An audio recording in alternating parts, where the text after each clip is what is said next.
na naibu wa rais ilionekana kwamba hakuna umoja. Nataka ieleweke kwamba watu wa mlima wanaishi sehemu zingine. Kule kwangu Kiunga niko na watu wa mlima, na kile wanachoona zaidi ni sand dunes. Hawaoni mlima, wanaona bahari.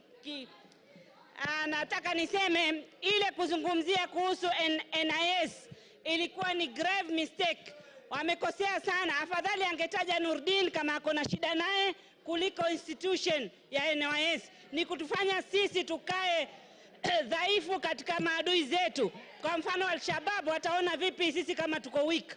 Ingine nasema, ukiwa unatukana mwanamke, na tena hii ikuwe kwa mtu yoyote, yule anatukana mwanamke ajue mwanamume yote anatukana mwanamke, mashimo yako 7 kwa kila mtu alioumbwa.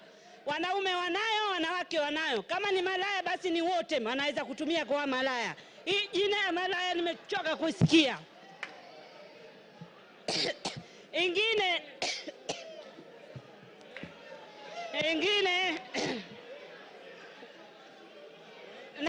naulizwa mashimo ni haya mawili ya pua, ya masikio, ya mdomo na yale mengine mawili. Kila mtu ako nayo.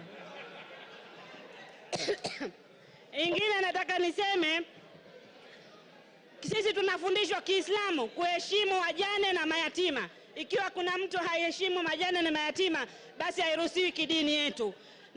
Asante Bwana Speaker. Order. Member for Kipipiri, take your seat. Yes, Milemba.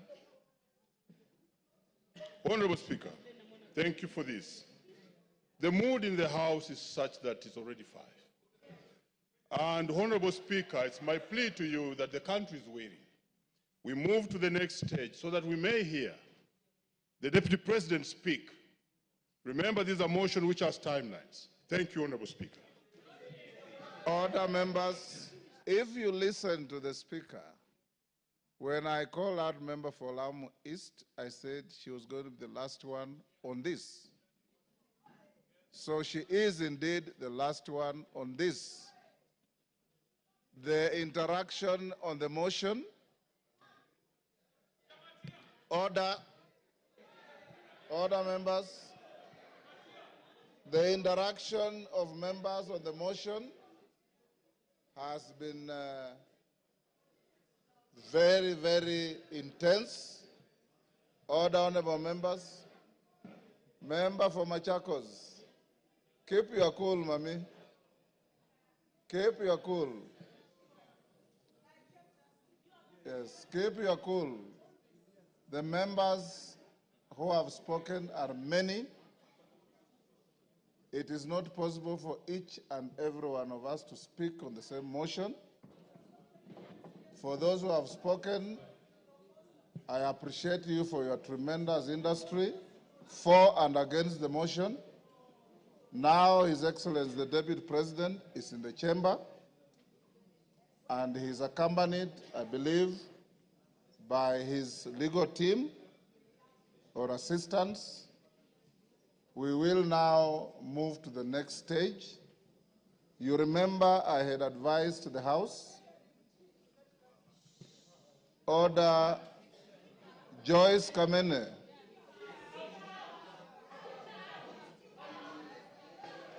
This is not a moment where the Speaker can exercise the option to exclude you from proceedings, but I know you differently. You are normally a very dignified person. I don't know what is the problem today. I want to urge the House that as we move to this stage, you remember we said at 5, the Deputy President had been assigned 2 hours in accordance with the standing orders. The standing orders say not more than 2 hours. So he may exercise to spend the 2 hours or less as he wishes. Secondly, once he finishes, then the minority leader, majority leader will take the floor as we had agreed. After that, then the mover will be invited to reply. And after that, you will go into a voting session. Your Excellency, once you finish, you have the option to remain in the House or to leave because you'll have spent your time as allocated by the House. I want to encourage you members to maintain your silence, to maintain your decorum, and to maintain the dignity of both the House and yourselves in listening to the subject to this motion, who is the Deputy President of the country. And I invite you, Your Excellency, you have a choice. You have a choice between speaking yourself or speaking through your legal counsel. Yes, Kamket, what is out of order? Your Excellency, you may take your seat. Let us hear him. Mr. Speaker, while I did not want to interrupt His Excellency the Deputy President, who is my brother-in-law, Mr. Speaker, yesterday the Deputy President on national television referred to this House in unpalatable terms. And Mr. Speaker, while it is his right to say whatever he wants to say, as a former member himself, Mr. Speaker, would I be in order, Mr. Speaker, that the Deputy President, as a precursor to his speech, apologizes to this House? Mr. Speaker, this House, Mr. Speaker, he used the words, he referred to this House as a theater of the absurd. Mr. Speaker, this House is an honorable House of the people of Kenya. These are elected members of Parliament, Mr. Speaker. This House is neither a theater, neither is there absurdity in this House, Mr. Speaker. So I would request, Mr. Speaker, that the Honorable Deputy President exercises, dignifies this House by offering an apology. I know he has very little support in this House now. You've made your point. But he may get a little support even just from that apology. He has to apologize to this House, Mr. Speaker, before he proceeds with his speech, Mr. Speaker. Thank you very much. Order. No more points of order. Your Excellency, Deputy President, as you take the floor, this morning, the Speaker made a communication and indicated that we found it abhorrent, some of the contents of your interview your speech rather, your statement last evening, in which you described this House in not very good terms. We also indicated that the rules of this House preclude matters pending before the House from being canvassed in other fora, particularly by members of the House, and to an extent of broad interpretation of the standing orders, a person who is subject to the motion going on in the House. It is spilled milk, it's water under the bridge. You said what you said, but it is only fair that, being an immediate former member of this House, that you exercise your conscience to hold as to whether this is a theater of the absurd or is an honorable National Assembly of the Republic of Kenya. You may start by addressing that. Thank you very much, Honorable Speaker. And thank you, the honorable members present, for according me this opportunity to prosecute the matter before us. Mr. Speaker, sir, I have tremendous respect for this great institution, having served here for 5 years between 2017 and 2022, and I appear here in a very nostalgic moment that I'm back in the house where I stayed for 5 years, despite the fact that I've come under difficult circumstances. Mr. Speaker,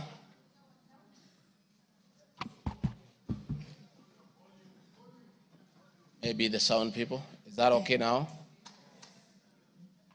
Mr. Speaker, sir, and the honorable members, I want to thank you for giving me the opportunity. I hope, Your Excellency, you have been advised by your lawyers that you are here to respond to specific issues Yes, in the motion I have my advice. and not to talk generally.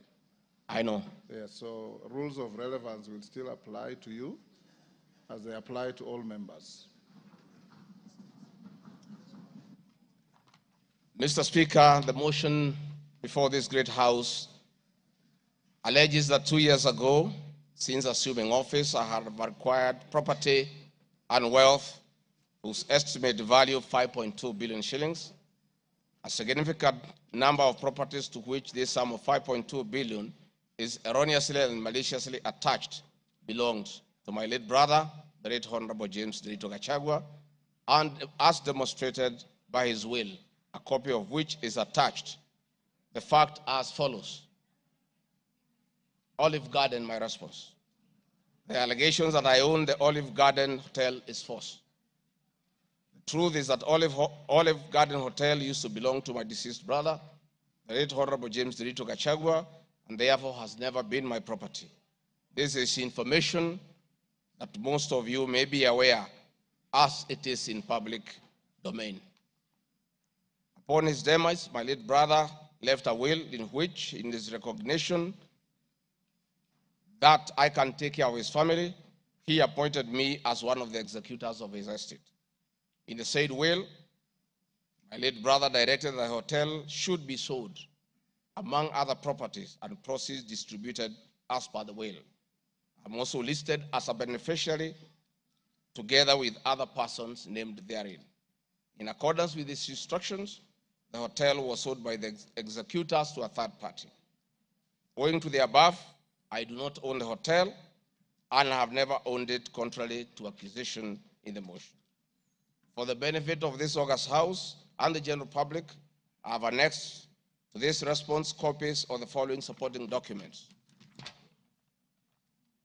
My late brother's will, sale agreement dated 17th May 2023, an official search for Olive Garden Hotel Limited. Mr. Speaker, Vipingo Beach Resort, just as in Olive Garden, above this allegation is also false. Vipingo Beach Resort belongs to the estate of the late James Gachagua.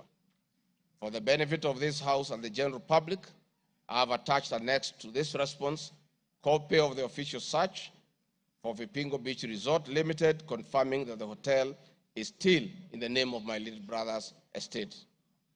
Queen's Gate Service Apartments. The allegation is also false, and the property belonged to my late brother. Queen's Gate Service Apartments, registered in the name of Vipingo Beach Resort Limited, was sold to Cooperative Bank of Kenya Limited, Staff Retirement Benefits Scheme, as evidenced by the agreement for the dated 4th May 2022, and a transfer dated 5th October 2022, marked Annex RG6. Land parcel Ruguru, Kiamariga 2023 in Madeira East constituency, which have originally constructed a helicopter landing facility. My response is, I do confirm that I own the above referenced property, which is approximately 2.5 acres in size, and which I have planted napier grass for my dairy cows. I purchased the land in the year 2023 for 3.5 million from farm proceeds coming from my dairy farm. I have read through the motion, and there is no iota of evidence adduced of the impropriety in the way I acquired this small property. Finally, on this matter, I wish to confirm that there is no helicopter landing facility for this particular parcel on the motion. This part is also false. I attach a copy of the agreement for purchase of this property marked Annexure RG7. 40 acres of land purchased in Kakuret, within Kabraine in Nyeri County. My response: I confirm that I own a property, having bought it in 2015, a time when I was not a state officer. I had not even been elected as Member of Parliament from the Honorable Joroge Wainaina, Member of Parliament for Kenny, who is present in his house, or I'm not sure whether he's present. Therefore, this property I purchased 10 years ago, and not 2 years ago during my tenure as Deputy President, and as indicated in the motion, the allegation is false. I have read through the motion, and there is no iota of evidence adduced of any impropriety in the way I acquired this property. For the benefit of this August House and the general public, I have annexed to this response copy of the agreement for sale and purchase of this property marked as Annexure RG8, 80 acres of land in Meru County. For the record, I wish to confirm that I do not own 80 acres of land in Meru. This allegation is false. However, in the spirit of full disclosure, I would like to confirm that I have purchased 29 acres of land in Meru, the land of my mother, which I bought on around 9 February 2024 through a loan granted to me by Solution Circle Limited, which I am a member. This said circle has a charge registered against the title, which it continues to hold as security until I fully repay the loan. For the benefit of the August House and the general public, I have annexed to this response copies of the agreement of sale marked RG9 and a letter dated 15 July 2024 from Solution Circle Limited confirming that they financed the purchase of the property marked Annexure RG10. Dairy farm in Nyandarua County. My response is I do not have a dairy farm in Nyandarua County, therefore this allegation is false. The land in Nyandarua has no single animal. Companies.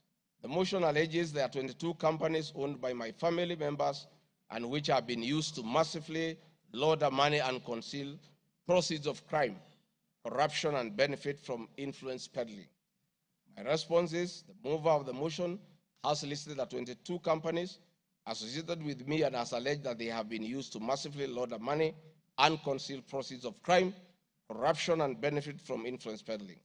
I've carefully gone through the motion and have not seen any evidence to support or prove the allegations therein. It is not clear to me how to respond without having seen any evidence incriminating the companies. I would like to be clear that these companies have not been involved in any illegal activities, and I believe that is why the mover of the motion has not tabled any evidence of impropriety with respect to the companies.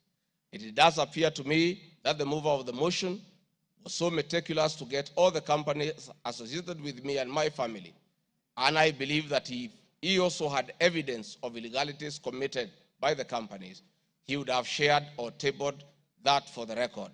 However, it is not possible to get evidence of illegality where there is none. Having said the above, allow me just to mention a few companies because there are many. Regarding Gachagua Foundation, this is a foundation I incorporated in 2022, and I clarify that the foundation is a non-profit making entity with the sole objective of uplifting the lives of less privileged in society.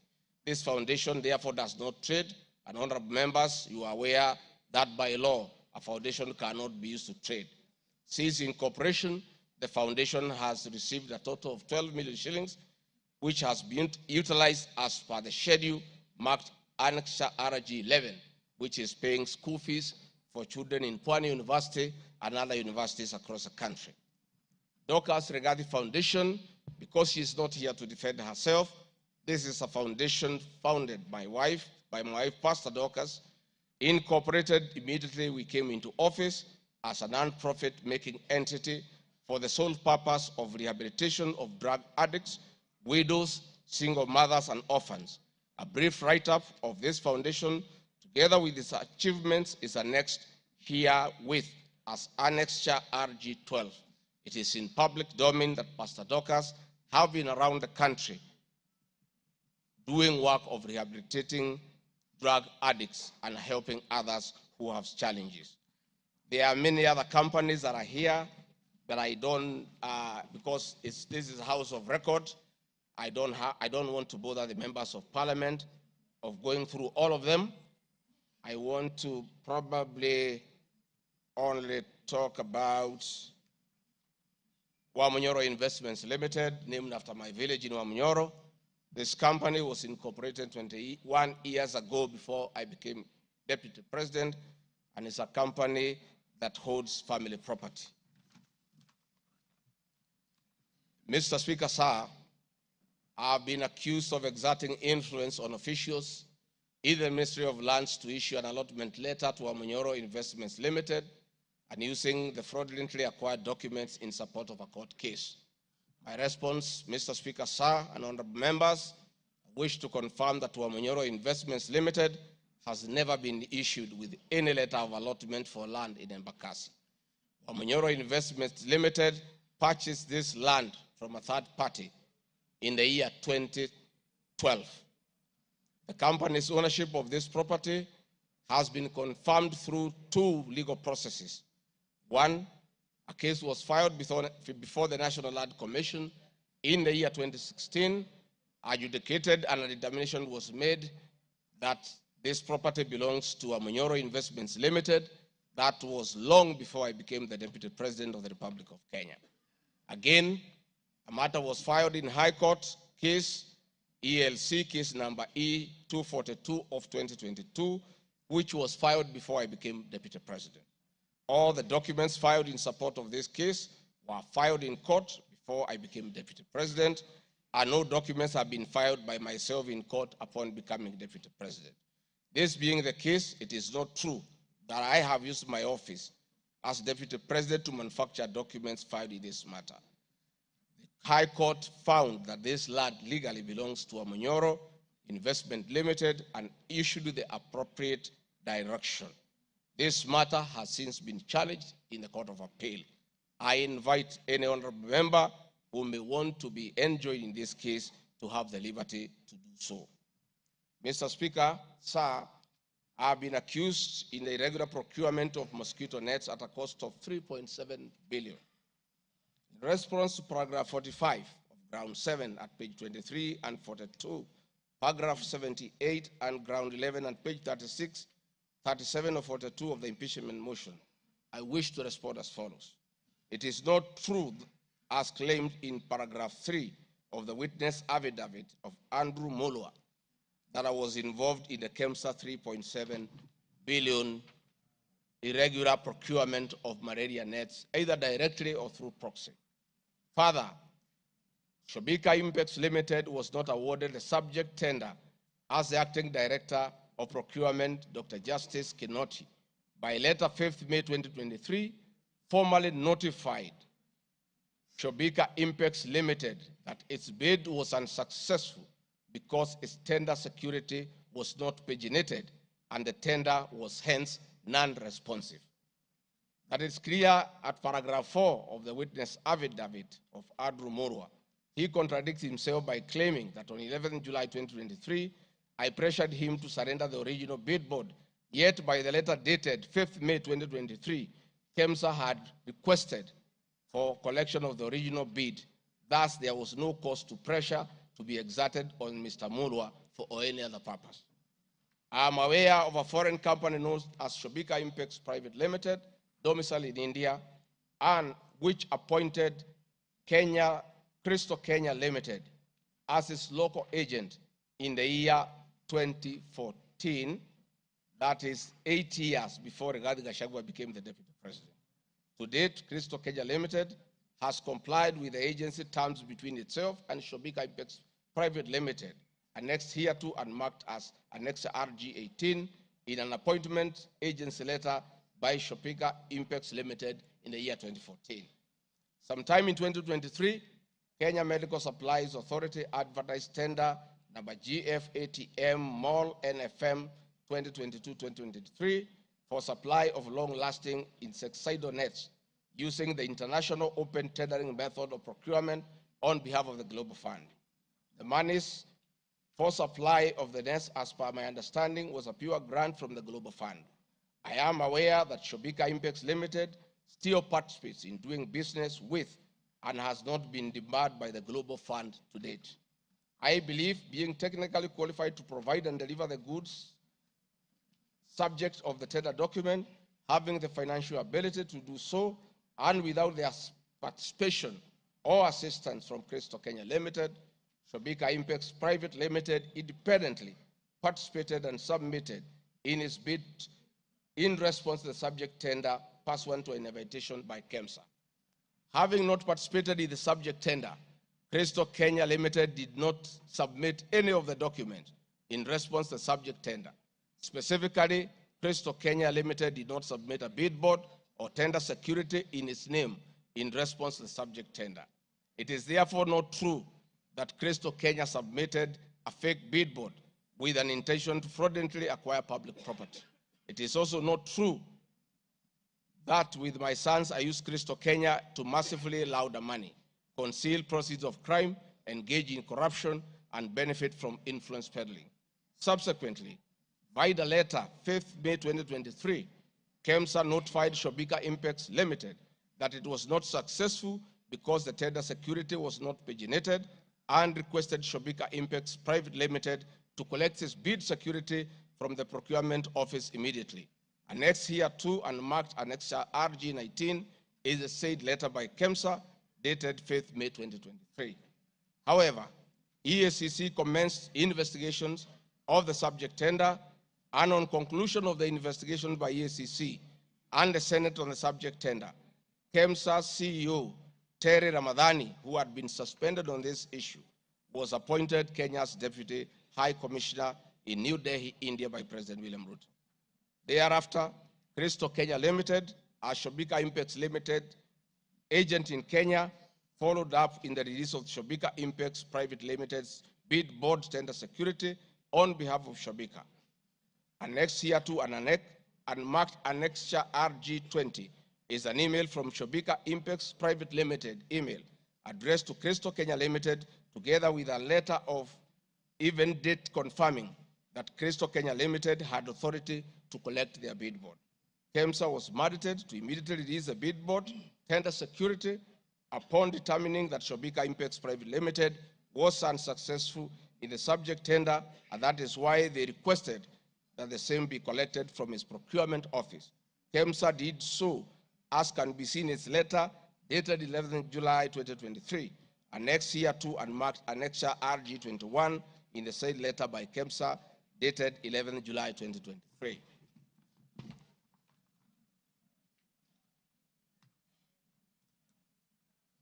Mr. Speaker, noting that Shobika Impex Private Limited was not successful, it did not supply any goods, and it did not receive any public funds in payment thereof with respect to the subject tender. Accordingly, I have not committed any crime under Section 45(1), 46, 47(a)(3), and 48(1) of the Anti-Corruption and Economic Crimes Act, and Section 2, 3, 4, and 5 of the Proceeds of Crime and Money Laundering Act.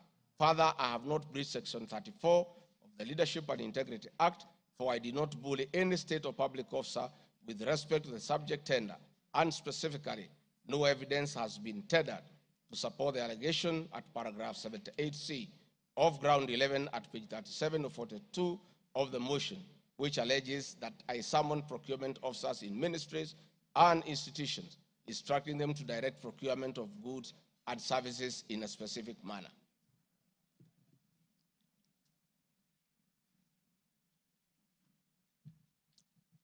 I have been accused of unnecessary and expensive renovation of the official residence of the Deputy President in Karen and Mombasa.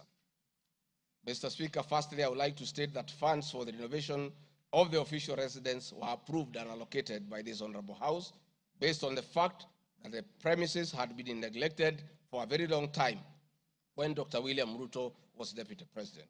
It cannot be fair that this House would proceed to impeach me because of an action that these honorable members have approved by way of appropriating monies for the renovations. Mr. Speaker, the contract for the refurbishment of the official residence of the Deputy President, dated 22nd December 2022, was signed by Honorable Katole Mosquito, the Controller of State House, Office of the President, and Agrobic Investment Limited that was awarded the tender, because the controller of State House at that time was the accounting officer in charge of the Office of the Deputy President. The report of the Auditor General, Mrs. Nancy Gadongo, dated 24th January 2024, on the Executive Office of the President for the year ended 30th June 2023, gave the opinion confirming that due compliance with the Public Finance Management Act 2012, the report is annexed herewith and marks as Annex RG 23. I would also like to add that the Deputy President, as Deputy President, I'm not involved in procurement processes of my office, whether directly or indirectly. I would also like to state that I do not know the company, Agropric Investments Limited, which undertook the renovations.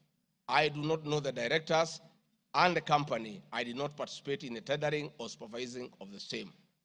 The motion dated 26 September 2024 alleges that on 29 January 2023, 45 million Kenya shillings was transferred to Bayani Enterprises Limited, which is alleged to be a special purpose vehicle used by me to siphon public funds.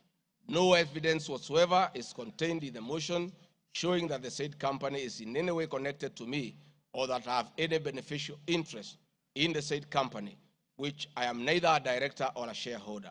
I categorically refute the allegation, which is false and unfounded. Mr. Speaker, I would also like to confirm that I'm not a director or a shareholder, directly or indirectly, of the company called Agrobric Investments Limited, and I do not know its shareholders or its directors. Mr. Speaker, there is an allegation of dubiously acquiring substantial portion of the sum of 100 million paid to Lusona Events Limited. My response, Mr. Speaker, is just like in the above other matter. I have read the motion and I would like to state that there is no evidence that this company is linked to me. I wish to categorically state that I have no beneficial interest in the said company and neither am I affiliated in any way to the directors and shareholders of the said company. I would also like to state that I'm not a director or a shareholder of the company and do not know its shareholders or its directors.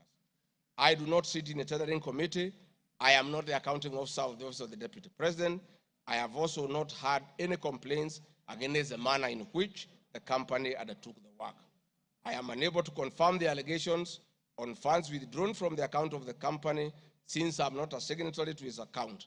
I am not associated with the company in any way whatsoever. Mr. Speaker, the motion dated 26 September 2024 claims that I am reasonably suspected to be the principal beneficiary of the dubious transactions. However, Mr. Speaker, no evidence has been adduced or annexed to the motion to give credit to the allegations or suspicion. I categorically refute acquiring or benefiting from any funds paid to Lusona Events Limited, and therefore the allegation is false and unfounded. Mr. Speaker, I have been accused of siphoning money through St. Nicholas Rehabilitation and Industrial Training Institute Limited. My response, Mr. Speaker, is that the motion dated 26 September 2024 makes the claim that a payment of 21 million was made to a company called St. Nicholas Rehabilitation Center and Psychiatric Hospital. Then subsequently payment was made to Umalari Motors Limited. The motion claims that it is suspected that the entire transaction was used by me to siphon public funds and the payments typify money laundering transaction. I am not a director or a shareholder of this company and I've never received any payments from this company. Similarly, I'm not affiliated or related to the shareholders and directors of the two companies. No evidence has been annexed to the motion showing that I was a beneficiary of the funds paid as alleged. I wish to point out that I'm not the accounting officer in the Office of the Deputy President and I'm not aware that the payments made to this company by the office. The allegation is therefore false and unfounded. Mr. Speaker, there is an accusation of alleged sensational but false accusations against the Honorable Lady Justice Esther Minor. My response, Mr. Speaker, it is alleged in the special notice motion on ground 4 on page 14 at a gross violation of the Constitution that I publicly attacked the Honorable Lady Justice Esther Minor and forcefully threatened to bring action against her.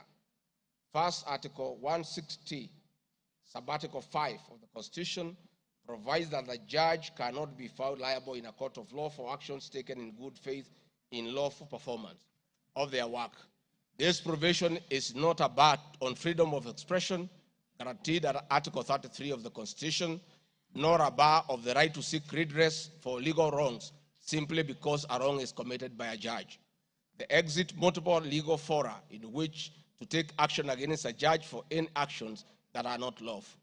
My statements were protected speech consequent to a decision by the learned judge in a matter involving my personal assets, which I disagreed with and found to be wholly unfair. The matter having been concluded at that stage, my criticism of the decision was not sub judice, nor in any manner prohibited by law. While I respected the ruling of the learned judge, I was in absolute disagreement with it. Contrary to the assertions in the special motion, I did not falsely threaten to bring action against the learned judge. I took actual legal action available to every citizen of Kenya under Article 160B, subsection 2 of the Constitution, which allows any person to petition the Judicial Service Commission for removal of any judge and filed a legal complaint before the Judicial Service Commission, JSC, in March 2024. The complaint being live before JSC, discussion of the conduct of the learned judge in the said manner here would be sub judice. A copy of the complaint is annexed herewith and marked Annexure RG 24.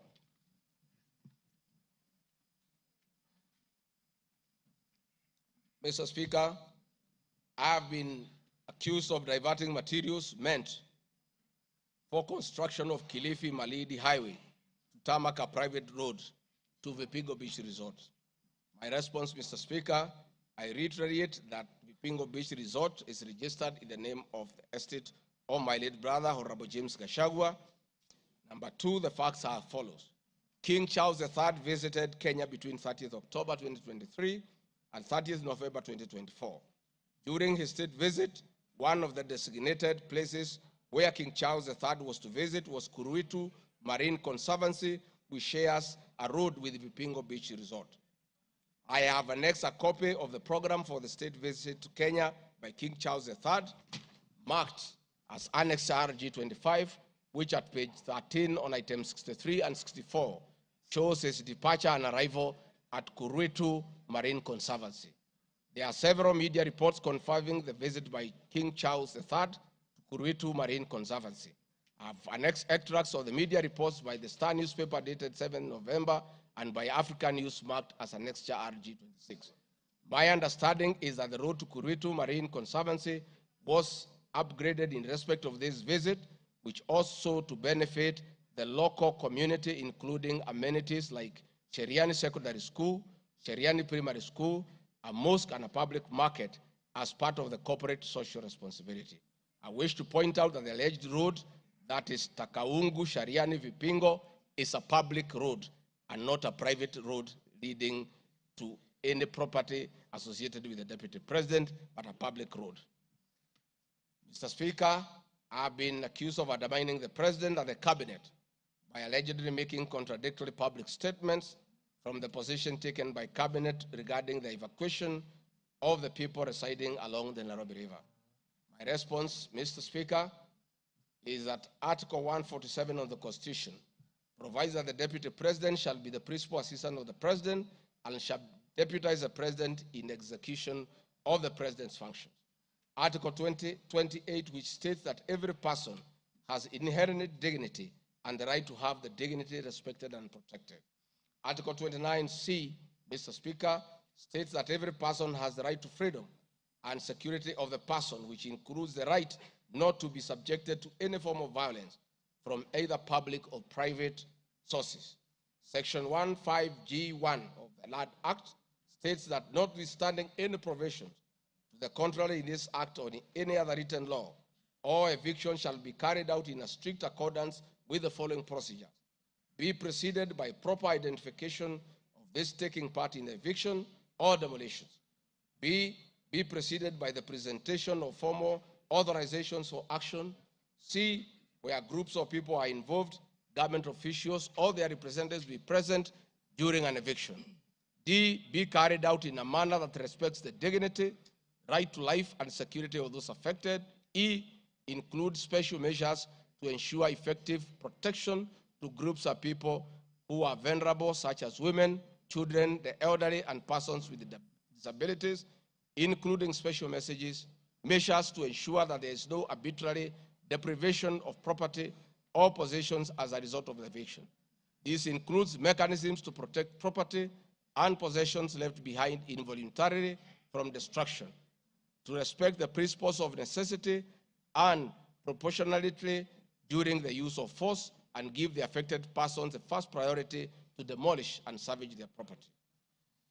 Critically, our Constitution provides at 147(2) that first the Deputy President shall perform the functions conferred by this Constitution and any other functions assigned by the President. Pursuant to Article 3 of the Constitution, I, as well as every other citizen of Kenya, and state or public officers have an obligation to respect, uphold, and defend this Constitution in performing any of my functions.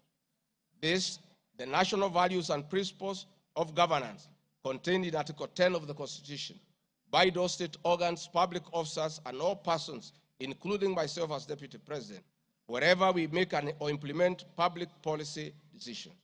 In addition to this matter, Mr. Speaker, these national values and procedures include the rule of law, democracy and participation of the people, human dignity, equity, social justice, inclusiveness, equality, human rights, non-discrimination, and protection of the marginalized. Adherence to these principles become extremely important when we as state officers are contemplating legal evacuation of citizens with a duty to avoid inhuman forced eviction that will be contrary to our Constitution and international law. While campaigning with President William Ruto, and subsequently when I was sworn in as Deputy President, the President and I promised as a key pillar of the Kenya Kwanza government that there will be no forced or unlawful evictions, and that all evictions will be human and entail legal compensation. Mr. Speaker, the Office of the Deputy President has undertaken extensive engagement with all parties in regard to cabinet decisions on eviction, which I fully support, including the Nairobi River, which is an entity under the Office of the Deputy President and the County Government of Nairobi. Adherence to these principles become extremely important when we, as state officers, are contemplating legal evacuation of citizens with a duty to avoid inhuman forced evictions that will be contrary to our Constitution and international law. Guideline number 6 of the United Nations General Assembly Guidelines for the implementation of the rights to adequate housing prohibits forced evictions, and that the state should ensure that any eviction under domestic law are fully compliant with international law. The guidelines further require meaningful engagement with communities to ensure that the rights of residents are implemented cooperatively without the need for eviction procedures or police enforcement. Of government directives on the eviction, save for the fact that on being informed that the persons residing along Nairobi River would be evicted and paid 10,000 shillings only, which I and many other Kenyans felt was inadequate compensation for eviction. I insisted that the government should abide by the constitutional dictates and international norms while implementing any cabinet decisions, including eviction, and maintain the dignity of the citizens of Kenyans facing eviction. My statements did not and cannot be construed to undermine the president by insisting that people should not be evicted inhumanly and without adequate compensation. Mr. Speaker, I've been accused of undermining devolution by allegedly holding a meeting in Nairobi Wakulima Market. The motion alleges that on 28 September 2024, I unlawfully interfered with the running of the Nairobi City County government by holding a public rally where I allegedly incited citizens against lawful directives of the county government on planning and allocation of markets. My response, Mr. Speaker, is that the motion alleges that on 20 September 2024, I unlawfully interfered with the running of the Nairobi City County government by allegedly inciting citizens against lawful directives. Article 6(2) of the Constitution provides that the government at national and county levels are distinct and interdependent and shall conduct their mutual relations on the basis of consultation and cooperation. This being the case, it cannot be said that there is a violation of the Constitution when someone from the national government makes a comment on matters relating to county government. The traders had sought me out to intervene and request the governor on their behalf to dialogue with them and seek a solution to the grievances with regard to the relocation of markets. I request that a video annexed RG Video 3 be played for the benefit of members to say what I said.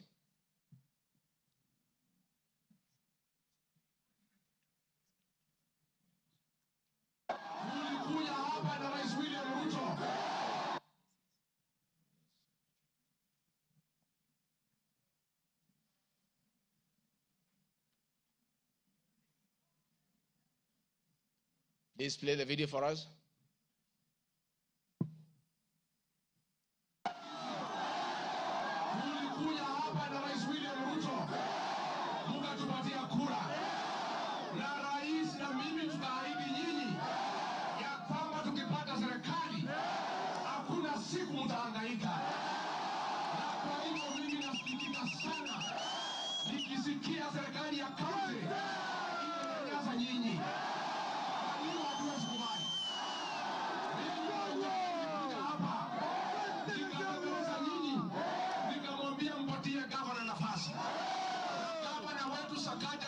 Tukakubaliana ya kwamba akiwa gavana wa Nairobi, Rais William Ruto akiweko, mdogo wake, wafanyabiashara wetu watapata nafasi ya kufanya kazi yao. Na mimi nataka kuomba kwa heshima, wale wote ambao tumepatiwa nafasi ya uongozi na Wakenya, tukumbuke ya kwamba tulipata nafasi ya kuongoza kupitia kwa kura ya wananchi. Tukumbuke ya kwamba wakubwa wetu, wadosi wetu ni Wakenya, na hakuna siku tutaweza geuka Wakenya. Ndio walitupatia nafasi ya uongozi. Si nyinyi mlituandika kazi? Kwa hivyo mimi niseme ya kwamba niliuliza gavana mketi chini, kuwe na mazungumzo, kuwe na maelewano. Watu ni wananchi, na wananchi ni watu ya kusikizwa. Mimi niko hapa kumhakikishia ya kwamba nimemuuliza gavana kwa heshima, na mimi sina kiburi. Mimi namuomba akiwa kiongozi wetu hapa Nairobi, asikuwe mtu ya kugeuka watu walimchagua. Mimi nimemuomba na nimemwambia yeye akubali aketi chini na kamati. Hii soko ime... Thank you, Mr. Speaker. My counsel has just drawn my attention that in my earlier explanation on Nairobi River, I have a video 1 and 2 that I would like you to play so that I buttress my point on what I meant. Please, video 1 and 2. People of Kenya to work hard. We don't have a choice. Once we try to fix this economy and create a good working environment where we don't criminalize enterprise, where ordinary Kenyans are allowed to work, where businessmen are not harassed by KRA,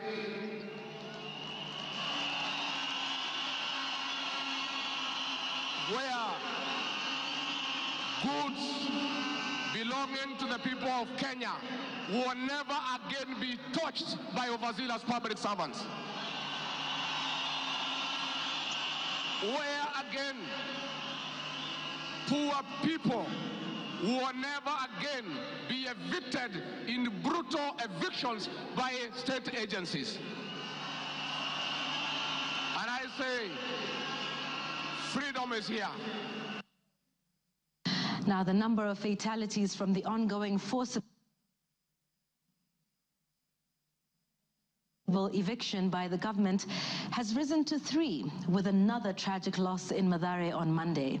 An 18-year-old boy died as a bulldozer brought down a church in the area just moments after President William Ruto left. The young man, who was assisting in salvaging the church's belongings, became a casualty of the demolition. Earlier on Saturday, 2 individuals lost their lives in Mukuru kwa Ruben during a similar eviction exercise. Ben Kirui reports. Monday evening, the ongoing forcible evictions in flood-prone areas tragically ended yet another life. The 18-year-old Ian Otieno lost his life in Mathare moments after President William Ruto left the area where he had been assessing the effects of floods. Bulldozers descended on homes near riverbanks, flattening structures marked for demolition. Winnie Makinda, Ian's mother, struggled to comprehend the loss of her son, a candidate in this year's KCSE. Wakaambia mtu atingatinga usiangushe hiyo ukuta. Kuna hapo ndani kuna watoto wa watu. Wacha kuangusha hapo ndani kuna watoto wa watu. Akaambia wamama waache kumpigia kelele. Reports indicate that Ian Otieno was trying to salvage church properties when the bulldozer brought down the wall, leading to his sudden demise. Driver wa tingatinga vile tu alianza kubomoa hata mara ya kwanza huko mbele, alikuwa tu anakani kama hata watu wakimwambia ngojea watu watoe vitu hataki kusikia. Nilichimba hivi, mtoto wangu alikuwa anataka kutoroka, sawa. Unasikia alishika mtoto wangu na hiyo kitu hapa. Mtoto wangu akienda hivi, mtoto wangu ana hivi. His death led to demonstrations by residents, prompting police intervention. The law enforcers lobbed tear gas canisters to disperse rioting residents. Watu wakachukua mwili tena tuonyeshe maskari yenyewe wametulia mtoto. Maskari kutuona kwa gate wakaanza kutoa gun, wakaanza kulipua shoot. Residents insist they will comply with government orders to vacate houses along riparian lands only if provided with alternative housing solutions. Saturday's demolitions in Mukuru kwa Ruben claimed 2 lives and injured 3 others, sparking outrage among residents who blamed the government for forcible evictions despite many not yet being relocated. Last week, the government mandated the evacuation of all residents from risky areas within 48 hours, including those near dams, those in areas prone to mudslides, and Kenyans residing on riparian lands. Ben Kirui, Citizen TV, Nairobi. Hakuna tena mambo ya evictions katika Nairobi. Kama kutakuwa na maneno, ni maneno ya relocation ambaye itakuwa ni kwa utaratibu bila ya mwananchi kuvunjiwa nyumba. Uwezi kutoka nyumbani alafu unarudi jioni unakuta masufuria barabarani na blanketi sijui imekaa wapi. That one will not happen again. We want to make sure that we are an orderly, humane society that respects the right of everybody, irrespective of who they are or irrespective of their financial status. We are all equal before the Constitution. Tumekubaliana watu wa Nairobi? Vijana tumekubaliana? Thank you, Mr. Speaker. That was President William Ruto talking the same language as his deputy, that brutal and forceful evictions have no place under this administration. We have seen a video of brutal eviction. We have seen young children crying in tears. The deputy president is being accused of undermining his boss by just doing what his boss said, that we should never forcibly, brutally evict the people of Kenya. Mr. Speaker, the leadership of Nairobi business traders approached me sometime in March 2024 at the official residence to discuss multiple issues affecting business and requested engagement in the solution and intervention on these issues. Consequent to this meeting, I directed that short, medium, and long-term strategies be undertaken, coordinated by the Office of the Deputy President, to address the issues raised that cut across various agencies, including KRA, Kenya Post Authority, Anti-Counterfeit Authority, Kenya Bureau of Standards, the National Police Service, and the Kenya Corporate Board. On 11th April 2024, the Small Traders and Government Agencies Technical Committee, coordinated by my office, held a meeting to discuss issues raised by the small traders including Mudhurwa Market, attended by the Office of the Deputy President staff, in a supportive role in keeping with the draft framework of cooperation and engagement between the government, the Nairobi City County government, and Nairobi business traders. Subsequent this, Mr. Speaker, it's clear that my office have been having meetings with the governor of Nairobi on various matters affecting the people of Nairobi, and hence the Deputy President cannot be accused of undermining devolution. Mr. Speaker, I've been accused of undermining devolution by allegedly holding meetings to fight alcohol.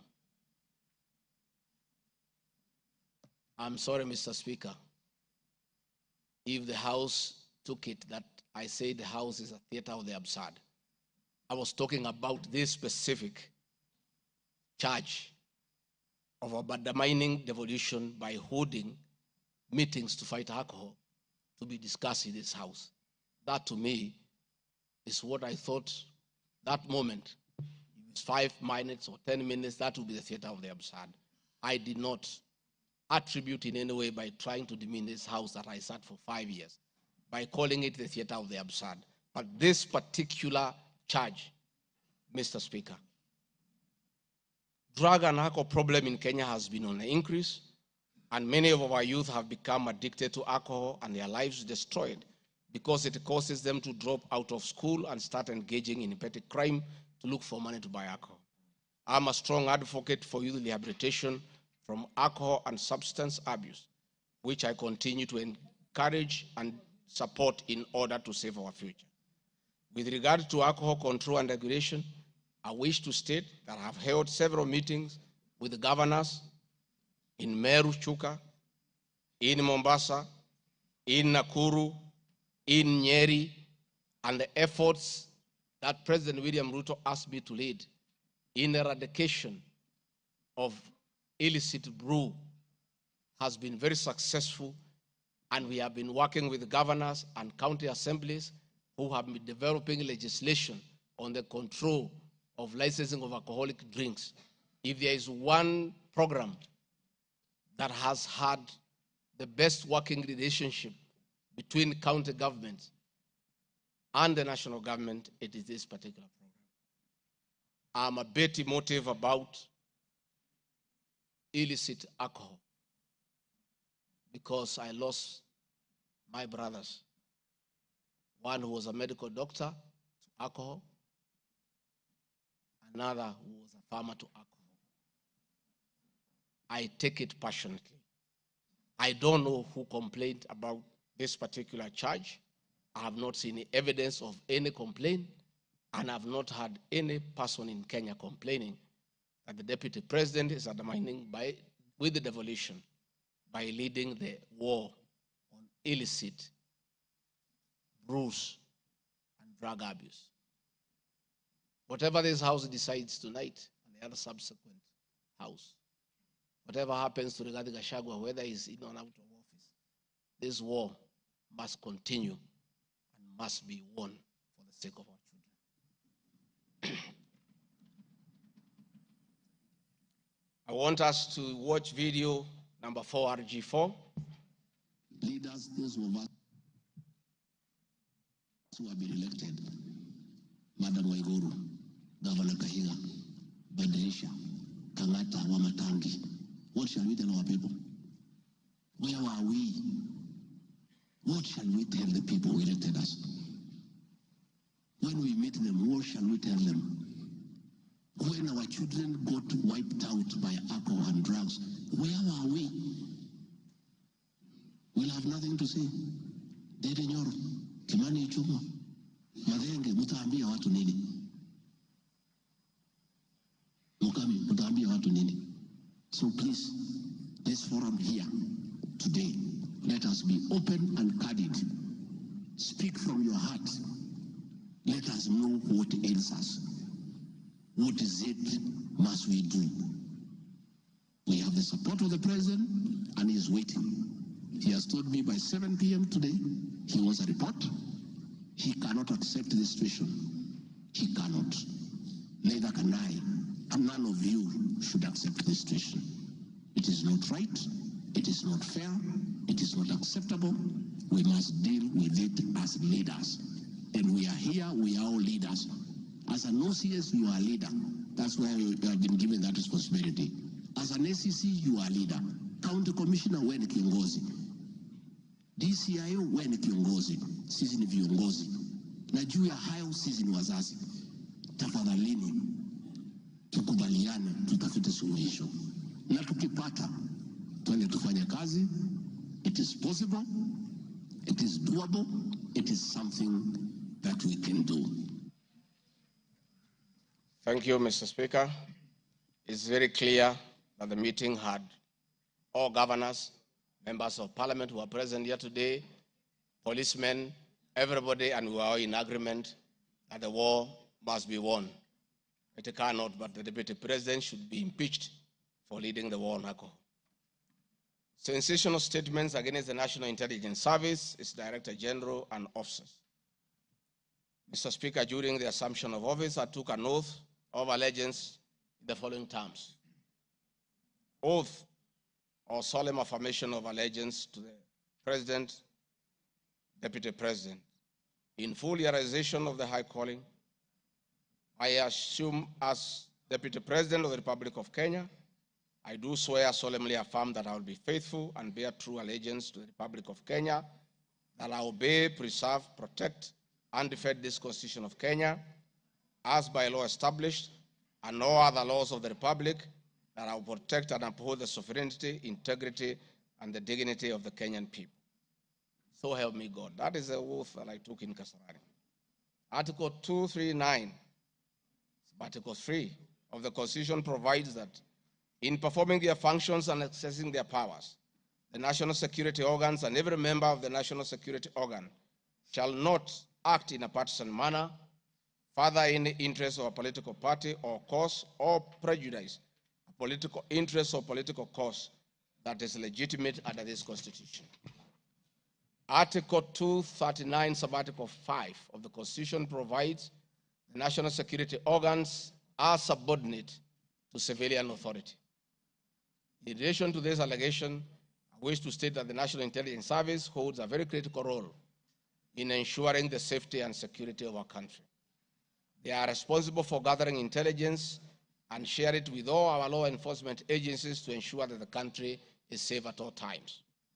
Consequently, when the country was caught flat-footed with regard to the scope and extent of the public's dissatisfaction with the Finance Bill 2024, which degenerated in a Gen Z protest, it pointed to the failure of the National Intelligence Service in carrying out its mandate.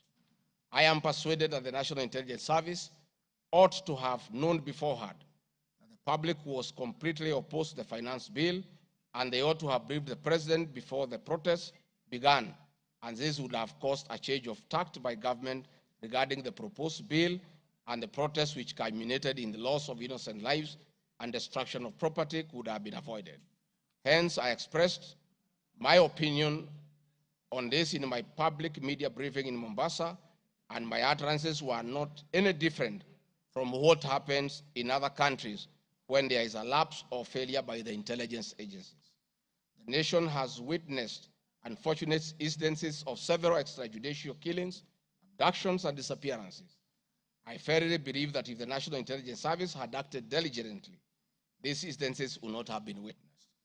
Under the Constitution, the government agencies are supposed to be accountable to the Kenyan people, including the National Intelligence Service, and calling them out when a dereliction of duty does not amount to undermining them. I am also aware that the Kenya Kwanza government has been at the forefront in calling out officers who do not seem to understand their work. Recently, my boss, the president, publicly complained that there are some PSs and CSs who did not seem to understand their role. Please play for me video number 5, RG5. On President William Ruto, has today described some members of his cabinet as utterly clueless and uninformed about the dockets they occupy. And in a sign of trouble for cabinet secretaries, the State House gates were shut for those who arrived late, with both President Ruto and his deputy Rigathi Gachagua giving a sharp tongue lashing to the latecomers. And our Citizen TV's Timothai Goin reports the atmosphere at the State House, Nairobi, left little doubt on President Ruto's disappointment with a vast section of his 22-member cabinet.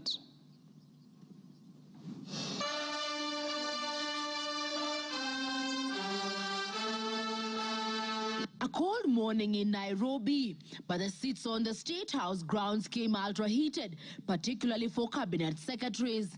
The cabinet members came here to sign performance contracts, but the oral appraisal of the day spurred anything between trouble and outright doom. If you cannot keep time with your employer, you have basically dismissed yourself. I mean, it's just as simple as that.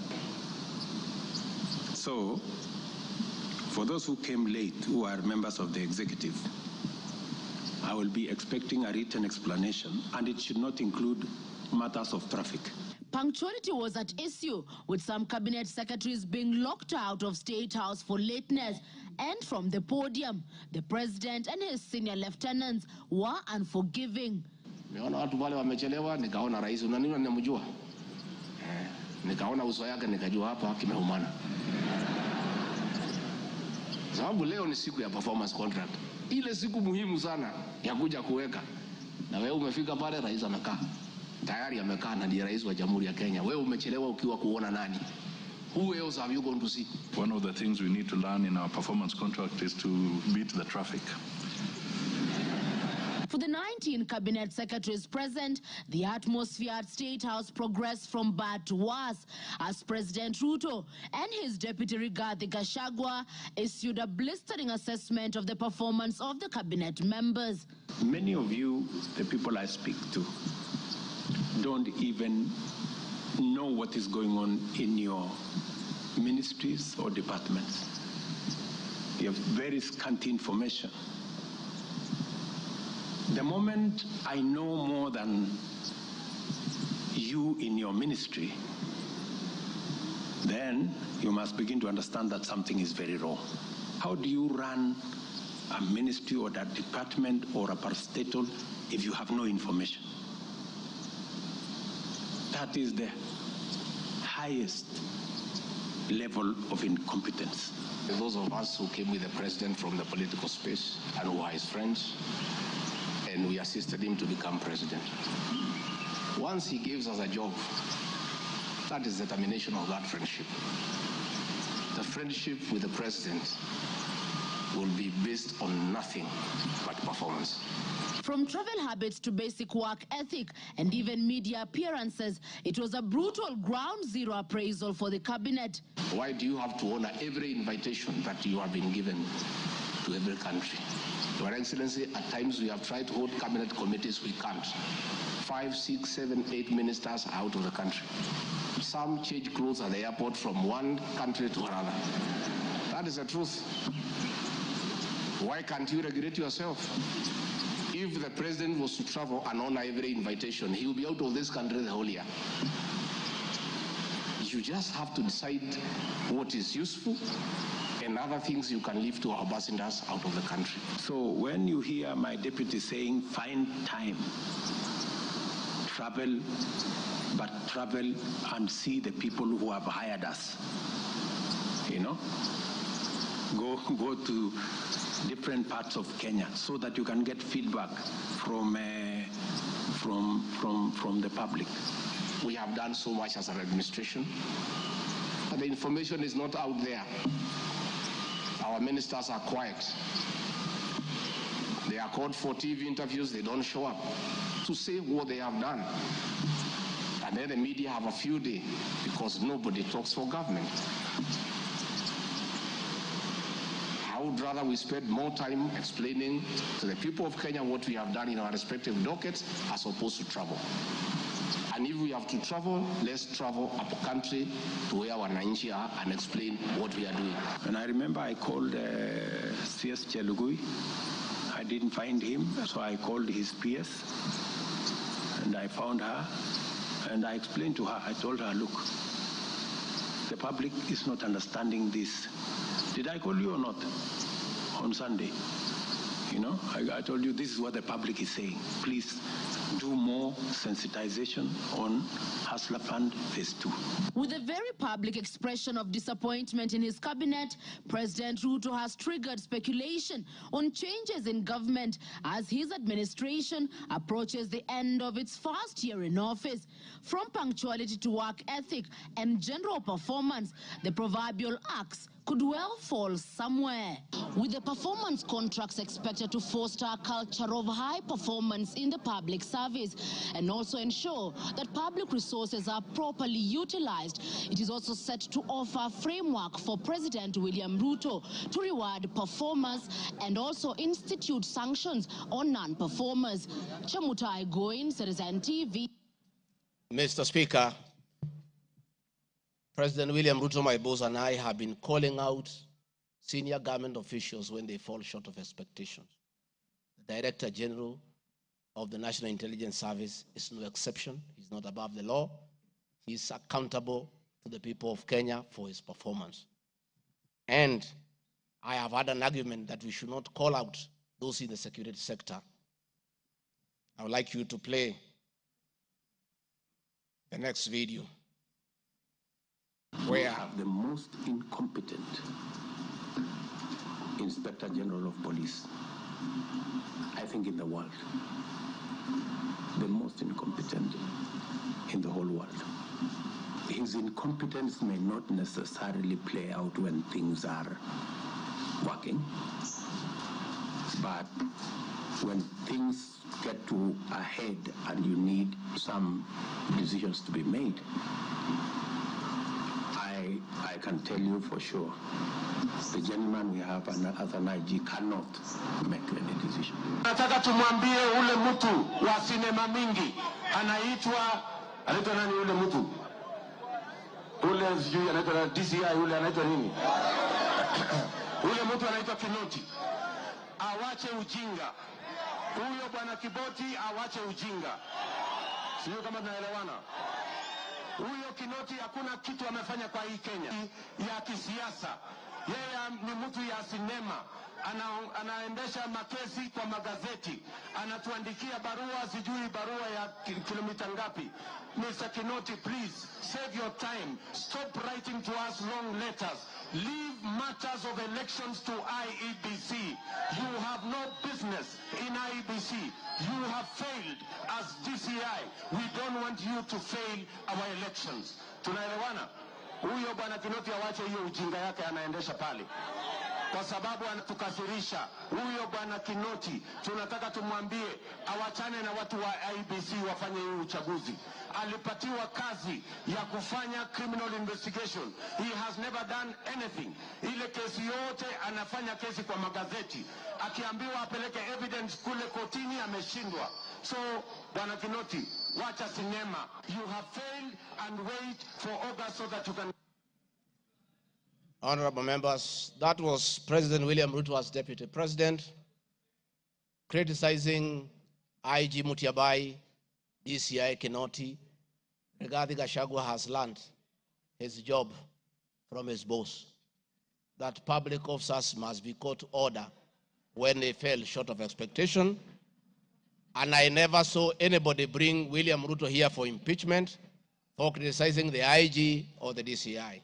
This is a very unfair allegation. Mr. Speaker, it is also reported by media that the IMF has already warned about impending unrest during the people's dissatisfaction with the 2023 and 24 finance bill. Many of you will recall, Mr. Speaker, after the September 11th terrorist attack in the US intelligence agencies were massively criticized, and an inquiry was even opened to investigate why their intelligence agency was not able to detect and thwart the attack. All we are saying is that our National Intelligence Service is accountable to the people of Kenya for its performance. Mr. Speaker, conniving with cartels in the tea sector to block KTDA from implementing guaranteed minimum return. Mr. Speaker, I am here to see a shred of evidence to that effect, and I have nothing to say.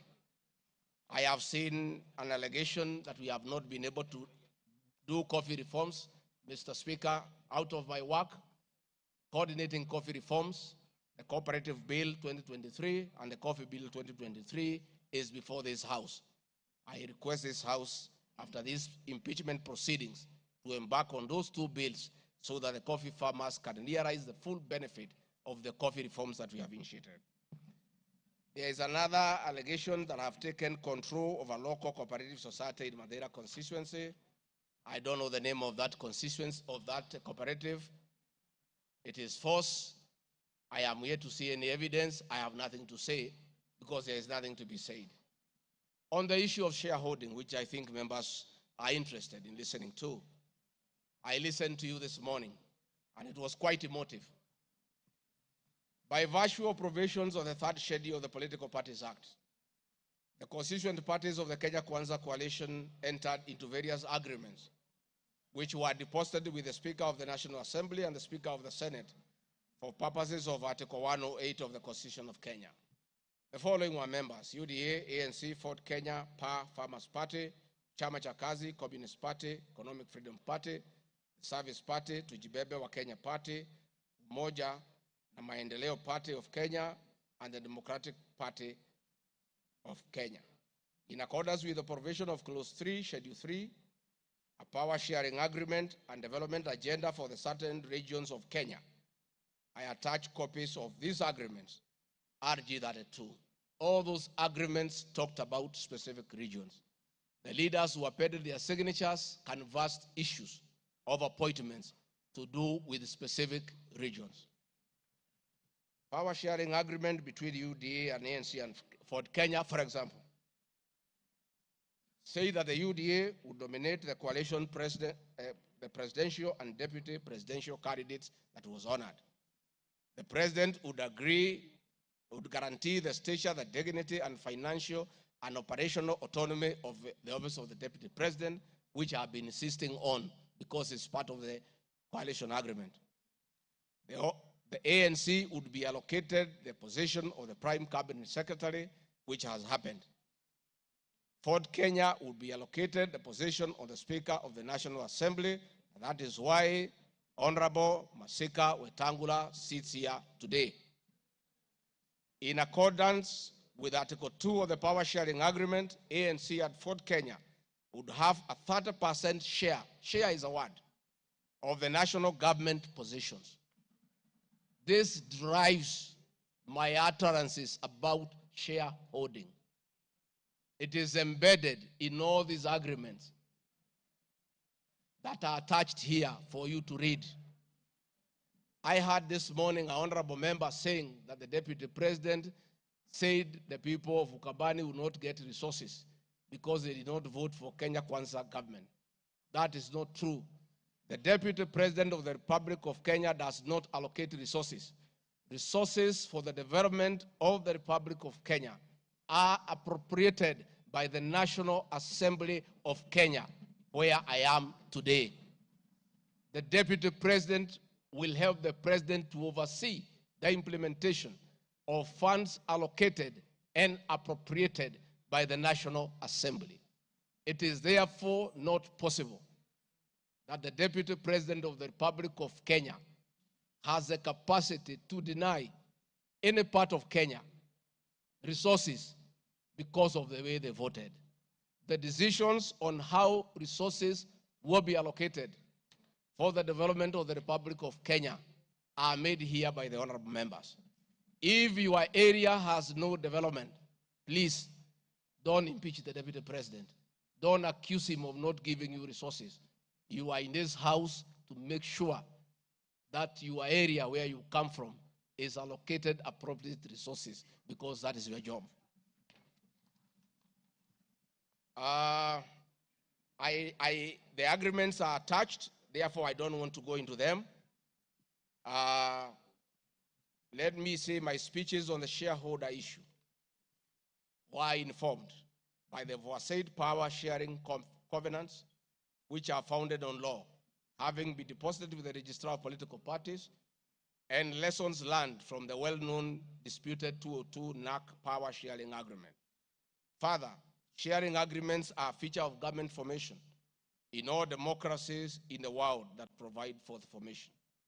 My pronouncements on the issue, properly understood, are not only anchored in law, but entirely harmless and incapable of being construed as a basis for ethnic animosity, a danger to national cohesion, or a threat to national unity. On the contrary, coalition building has been one of the most important innovations since the disputed 2007 elections in ensuring stability, equitable sharing of political power, national cohesion, and fostering of national unity. Indeed, Kenya Kwanza main opponent in 2022 general election, Azimio la Umoja Coalition, One Kenya Coalition Party, was a political party consisting of 25 political parties who also executed a power-sharing agreement based on shares. I'm also aware that the Jubilee Coalition that executed a 50-50 power-sharing agreement between TNA Party and URP Party for 2013 general election. I have thus not violated Section 13(1)(a) and 62 of the National Cohesion Integration, nor has this commission summoned me to explain any of my comments and how it can affect cohesion. However, notwithstanding the said power share agreement, upon election as Deputy President, I went out of my way, as required by the Constitution of Kenya, to serve all Kenyans regardless of their political preferences during the election or ethnic origin. I now produce the following video showing some of my speeches all over the country as marked RG Video 7.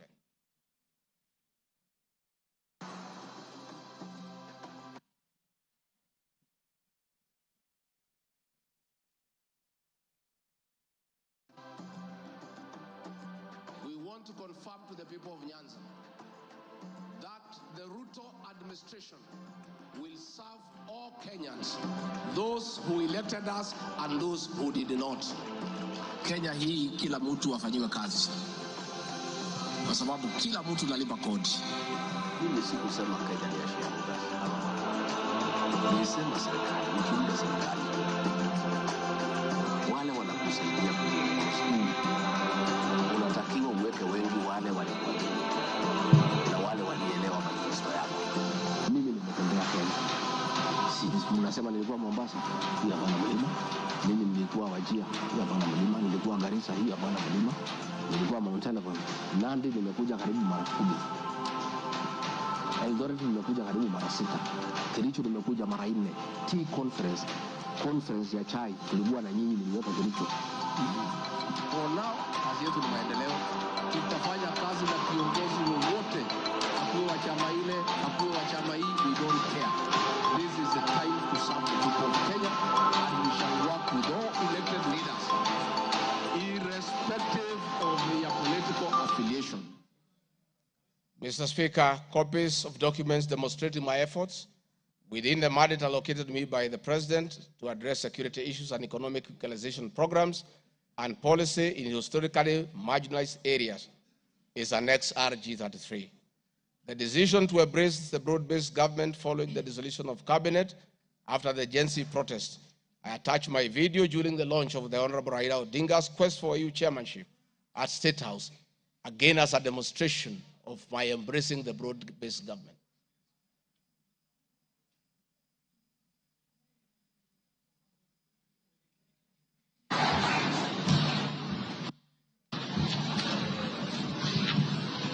Your Excellency, Dr. William Ruto,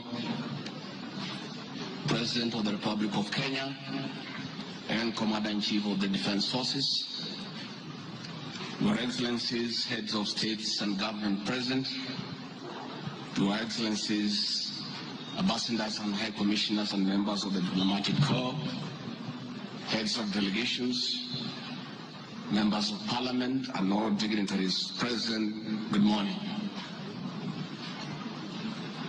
Your Excellency, let me say this is a great moment for our country. What a day, what a moment. We are here, Your Excellency, as a country to unveil Kenya's finest to go and lead Africa. It's a proud moment for this country. And I want to say, Your Excellency, the people of Kenya have been united to a man by the candidature of the Right Honorable Raila Odinga to be the chairperson of the African Union Commission. This is a quest that has brought pride to our nation. And I would like to tell the leaders here from Africa and the representatives that as a country, as we present the Honorable Raila Odinga to be our candidate, it is because Africa, our motherland, deserves the best.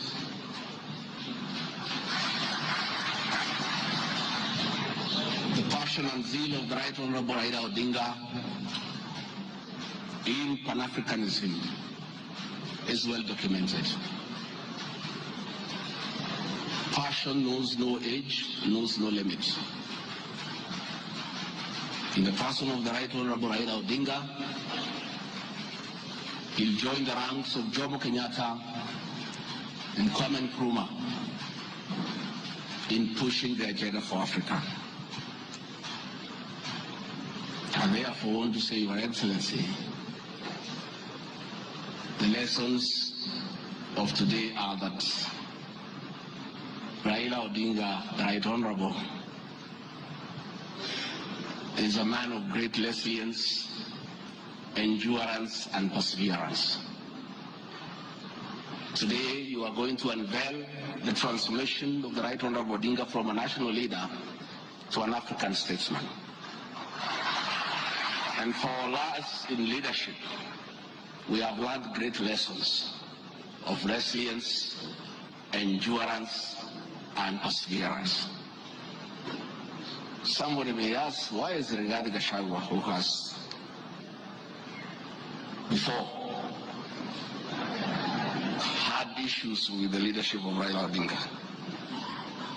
As a truthful man, I had nothing against him. It's only that we were competing for the same position between him and my boss. Now that he is going for a bigger seat in Africa, all of us, from the president, I, and the rest of Kenya, are behind him. And the Right Honorable Raila Odinga, as a man who listens to the ground, let me confirm to you, I've listened to the ground, and all Kenyans across the political divide, across communities, are in support of your candidature, and we wish you well. Before I call Your Excellency, let me acknowledge the place of family, not just in our lives, but in leadership. I think it is a great moment for the Right Honorable Raila Odinga. It's appropriate that I acknowledge on behalf of the country the role Mama Ida Odinga has played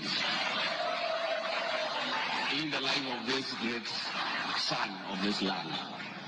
Mama Ida Odinga, we salute you as a country for having been a very strong pillar to your husband in very difficult times, and in his lowest moments you have always been there for him. We ask families to support their spouses. So Mama Ida Odinga, as we wish you happy birthday, it is my hope and prayer that your next birthday will be celebrated at Addis next year. And if you invite President William Ruto to come and he's not able to come, Mr. President, I'll be very happy for you to send me to represent you in that great birthday. We therefore want to say, as a country, it's a great moment. And the Right Honorable Odinga, I have noted with a lot of appreciation, my wife, Pastor Dorcas, who is a very prayerful woman, has been praying for me and the President daily. And I noted from yesterday she has added you in her prayer.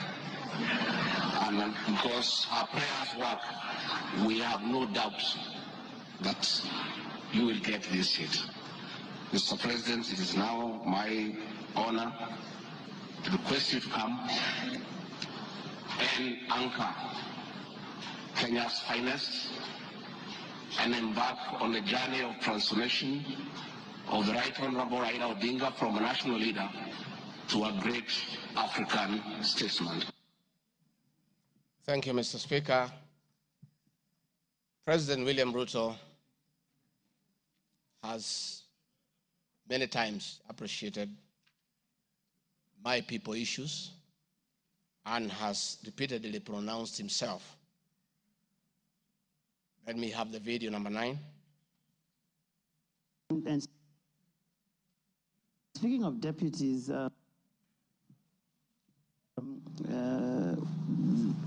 you have in the last few weeks named Mr. Rigathi Gachagua as your deputy.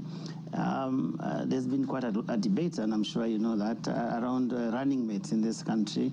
Perhaps this would be a great time to shed light on why you settled on this gentleman. Rigathi Gachagua is somebody I have known. Rigathi Gachagua is a very passionate leader. Rigathi Gachagua is a people's person. He speaks about the things that I speak about. He speaks about ordinary people. He's concerned about matters to do with farmers. He's concerned about the things that are dear to ordinary Kenyans.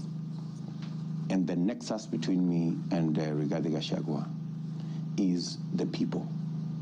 He believes in bottom-up the way I do. And that is why I chose Rigathi Gachagua to work with me. Thank you very much. Speaking of deputies... Thank you very much, Mr. Speaker. In addition, and almost in conclusion, I am not the only leader at the national level who has encouraged unity among Kenyans based on shared regional, geographical, and economic and other factors. I have attached several articles. Luya unity is not optional, Moses Wetangula. Ruto puts case for Gema College in unity. Mijikenda unity in the offing. Masai leaders in unity talks ahead of next year's general election. I have attached those articles so that you understand that regions uniting does not mean they unite against other regions. They unite for common issues, common values, and to strengthen them to join other regions for national unity.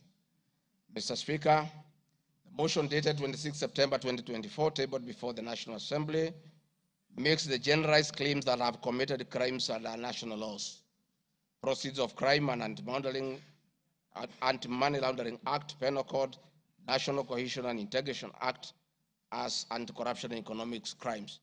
It is on the basis of the claim that it is said that the threshold of impeachment has been met. I'm not aware of any active investigations by any state agency for offenses under the said laws, neither have I been called upon to record any step pertaining to any investigation.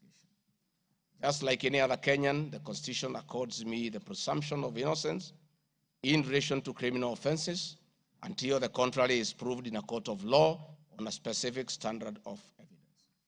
Therefore, in the absence of any active investigations by any investigative agency in Kenya, I do not believe that there can be any serious reason to believe that I've committed any offense. Otherwise, that will be an indictment of the intelligence agencies as well as investigative agencies. Therefore, it is inconceivable that the threshold of the impeachment motion as defined in Article 145 of the Constitution can solely be based on the perception of the mover of the motion in the absence of any support to the issues I had this morning that are outside the motion. I want to confirm that I have tremendous respect for Kenyan women, and I have never disrespected them. What has happened is that as politicians, there is always propaganda to undermine somebody, I call upon anybody with evidence that I've ever disrespected that person to come out and provide that evidence. I had my very great friend, the Honorable Faith Getau, say that I disrespect women. Many times I've been to Nyandarua. I've referred to Honorable Faith Getau as Ngatha. Ngatha is a Kikuyu name for a woman of great respect. That I have done countless times, is on video. Finally, the Honorable Bose Sholei, I heard what you said in Eldoret. I heard this morning that you said I should be charged with treason. But my sister, me, I'm a grateful man. I remember, and I'll never forget, during the last administration when I was arrested on fabricated charges for standing with the President William Ruto against the wish of the government at that time, Gladys Bosholai came and sat with me at DCI headquarters, brought me tea, brought me lunch, sat with me, comforted me. At court, she coordinated the collection of 12.5 billion shillings as my cash bail. She came to see me in Gigiri for 4 days and had very kind words for me. Despite what you have said, my sister, I do remember that one good thing that you did for me, and I'll love you and cherish you for the rest of my life. Finally, Mr. Speaker, as I wind up, I want to appeal to this Honorable House to consider the allegations against me by the mover of the motion, weigh it against the attached evidence, weigh it against my defense and the attachments and the videos that I've played in this house. And exercise your mind and exercise your discretion. Search your conscience and decide if Rigathi Gachagua is guilty of any of those allegations or is undergoing a political process. If you are so persuaded and you search your conscience without any intimidation or coercion or inducement, and you think is the right thing to do, please go ahead and do so. If you search your conscience and listen to the issues that have been adduced here, and you find that there are no grounds to impeach the Deputy President of the Republic of Kenya, please make the right decision. But as you do so, many members who are in this house remember what President William Ruto as Deputy President went through. And most of us stood with him. Rigathi Gachagua underwent 4 years of persecution. Others were persecuted. But we took a firm stand because we believed we were doing the right thing.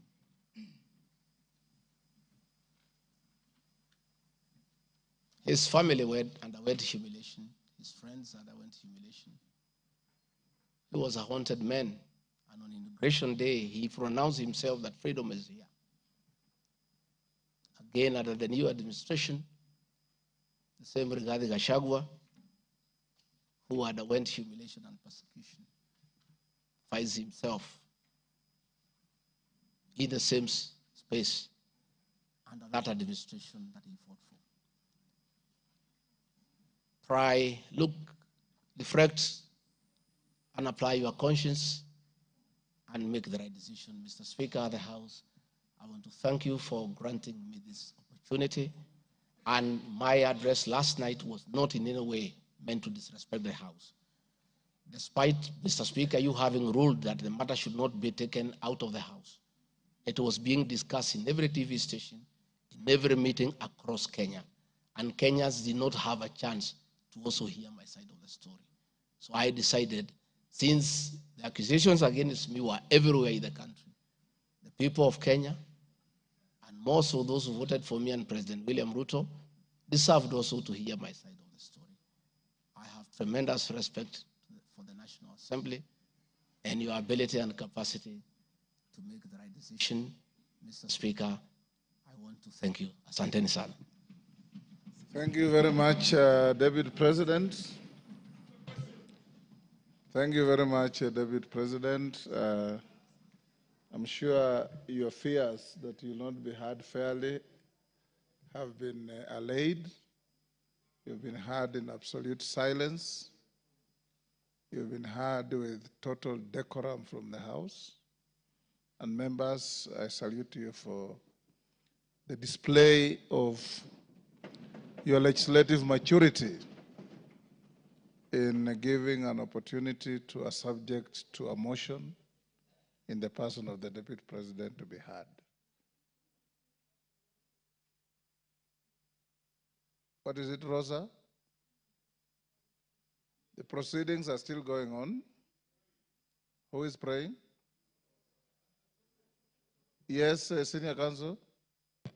These proceedings are still going on. Yes, indeed. Mr. Speaker, this is a House of Record, and I had wanted to rise under Standing Order 65, 67A, and 67B. Two of those points you've already covered, Mr. Speaker. It is important that the record reflects that although the standing orders do not require that we listen to the witness in silence, indeed we did. Yes, absolutely. Secondly, that there was compliance with the Standing Order 67B2 in giving the witness a maximum of 2 hours. But there's a third one, Mr. Speaker, which I think should go on record. Standing Order 67A also requires that the witness be entitled to appear in person or with counsel. I see that the witness has appeared with at least 3 counsel, all of whose names should come on record, so that the record shows that counsel were actually allowed to the chamber. I see my friend Advocate Ongoya, my friend Advocate Njiru, so that there is no incompleteness of the record. I beg, Mr. Speaker. That is a fair comment. Counsel for the Deputy President, without making any unhelpful speeches, just put your names on record. I'm sure you have a team leader. The team leader will introduce himself and introduce his accompanying colleagues. Ongaya. Thank you so much, Mr. Speaker, sir, and thank you so much, honorable members. The team representing the Honorable Rigathi Gachagua, the Deputy President in these proceedings, is as follows. Honorable Paul Kibugi Muite, Senior Counsel, Mr. Victor Swanya Ogeto, my name is Elisha Ongoya, Mr. George Sakimpa, Mr. Ndegwa Njiru, Mr. George Wandati, Miss Faith Waigwa, Mr. Murigi Kamande, Mr. Amos Kisilu, Mr. Eric Kiprop Naibei, Miss Julia Omwamba, Mr. Tom Maina Masharia, Mr. Willis Echesa, and Mr. Andrew Moga. And that is all. Thank you. And apart from the 3 of you, the rest are within the precincts of Parliament? Are within the precincts of Parliament, save for Senior Counsel Paul Kibugi Muite, who sought to be excused from attending today, but is part of this team, and we are under his supervision and guidance. Thank you. From here, we'll proceed as follows. Deputy President, if you wish to leave, you are at liberty to do so with your team.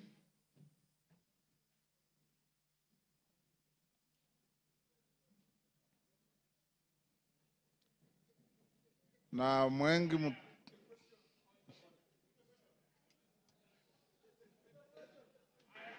Yes, Kaluma. To every party as required by our Constitution. I wanted to ask Honorable Speaker that so that we consider what the Deputy President is saying in the documents, would I be in order to request the indulgence of the Speaker within the provisions of Standing Order number 1 to adjourn for at least 10 minutes so that we consider what the Deputy President's documents have and come back and make the decisions we need to make. Thank you, Honorable Speaker. The request does not meet my favor. Where's Mutuse? Mutuse, you have 30 minutes to reply before I call the minority leader and the majority leader. Will you exhaust your 30 minutes or you want to share out to anybody? I got an indication that you wanted to share 10 minutes to Kaluma. Pardon? I know. I am organizing the process. He's not going to be... I'm aware, Robert. Mr. Speaker, I will share 10 minutes to senior learned friend Mr. Peter Kaluma, 5 minutes to Deputy Majority Leader, who was my seconder, and I will utilize the rest, which is 15 minutes.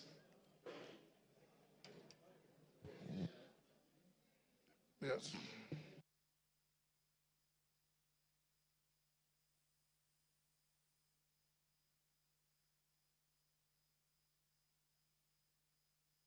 Honorable Mutuse, only you has the right to a second bite to the motion. Your seconder has no right to a second bite. So if you have extra minutes, as I call the minority and majority leader, Kaluma will have 10 minutes if you want to donate to anybody else, but not Owen Bayer. Minority leader, now it's your time. You have 15 minutes.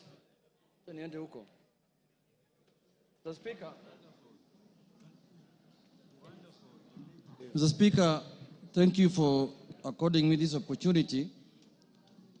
From the onset, Honorable Speaker, the minority supports the motion on removal from office by impeachment of Honorable Rigathi Gachagua because, Mr. Speaker, he is unfit to hold office.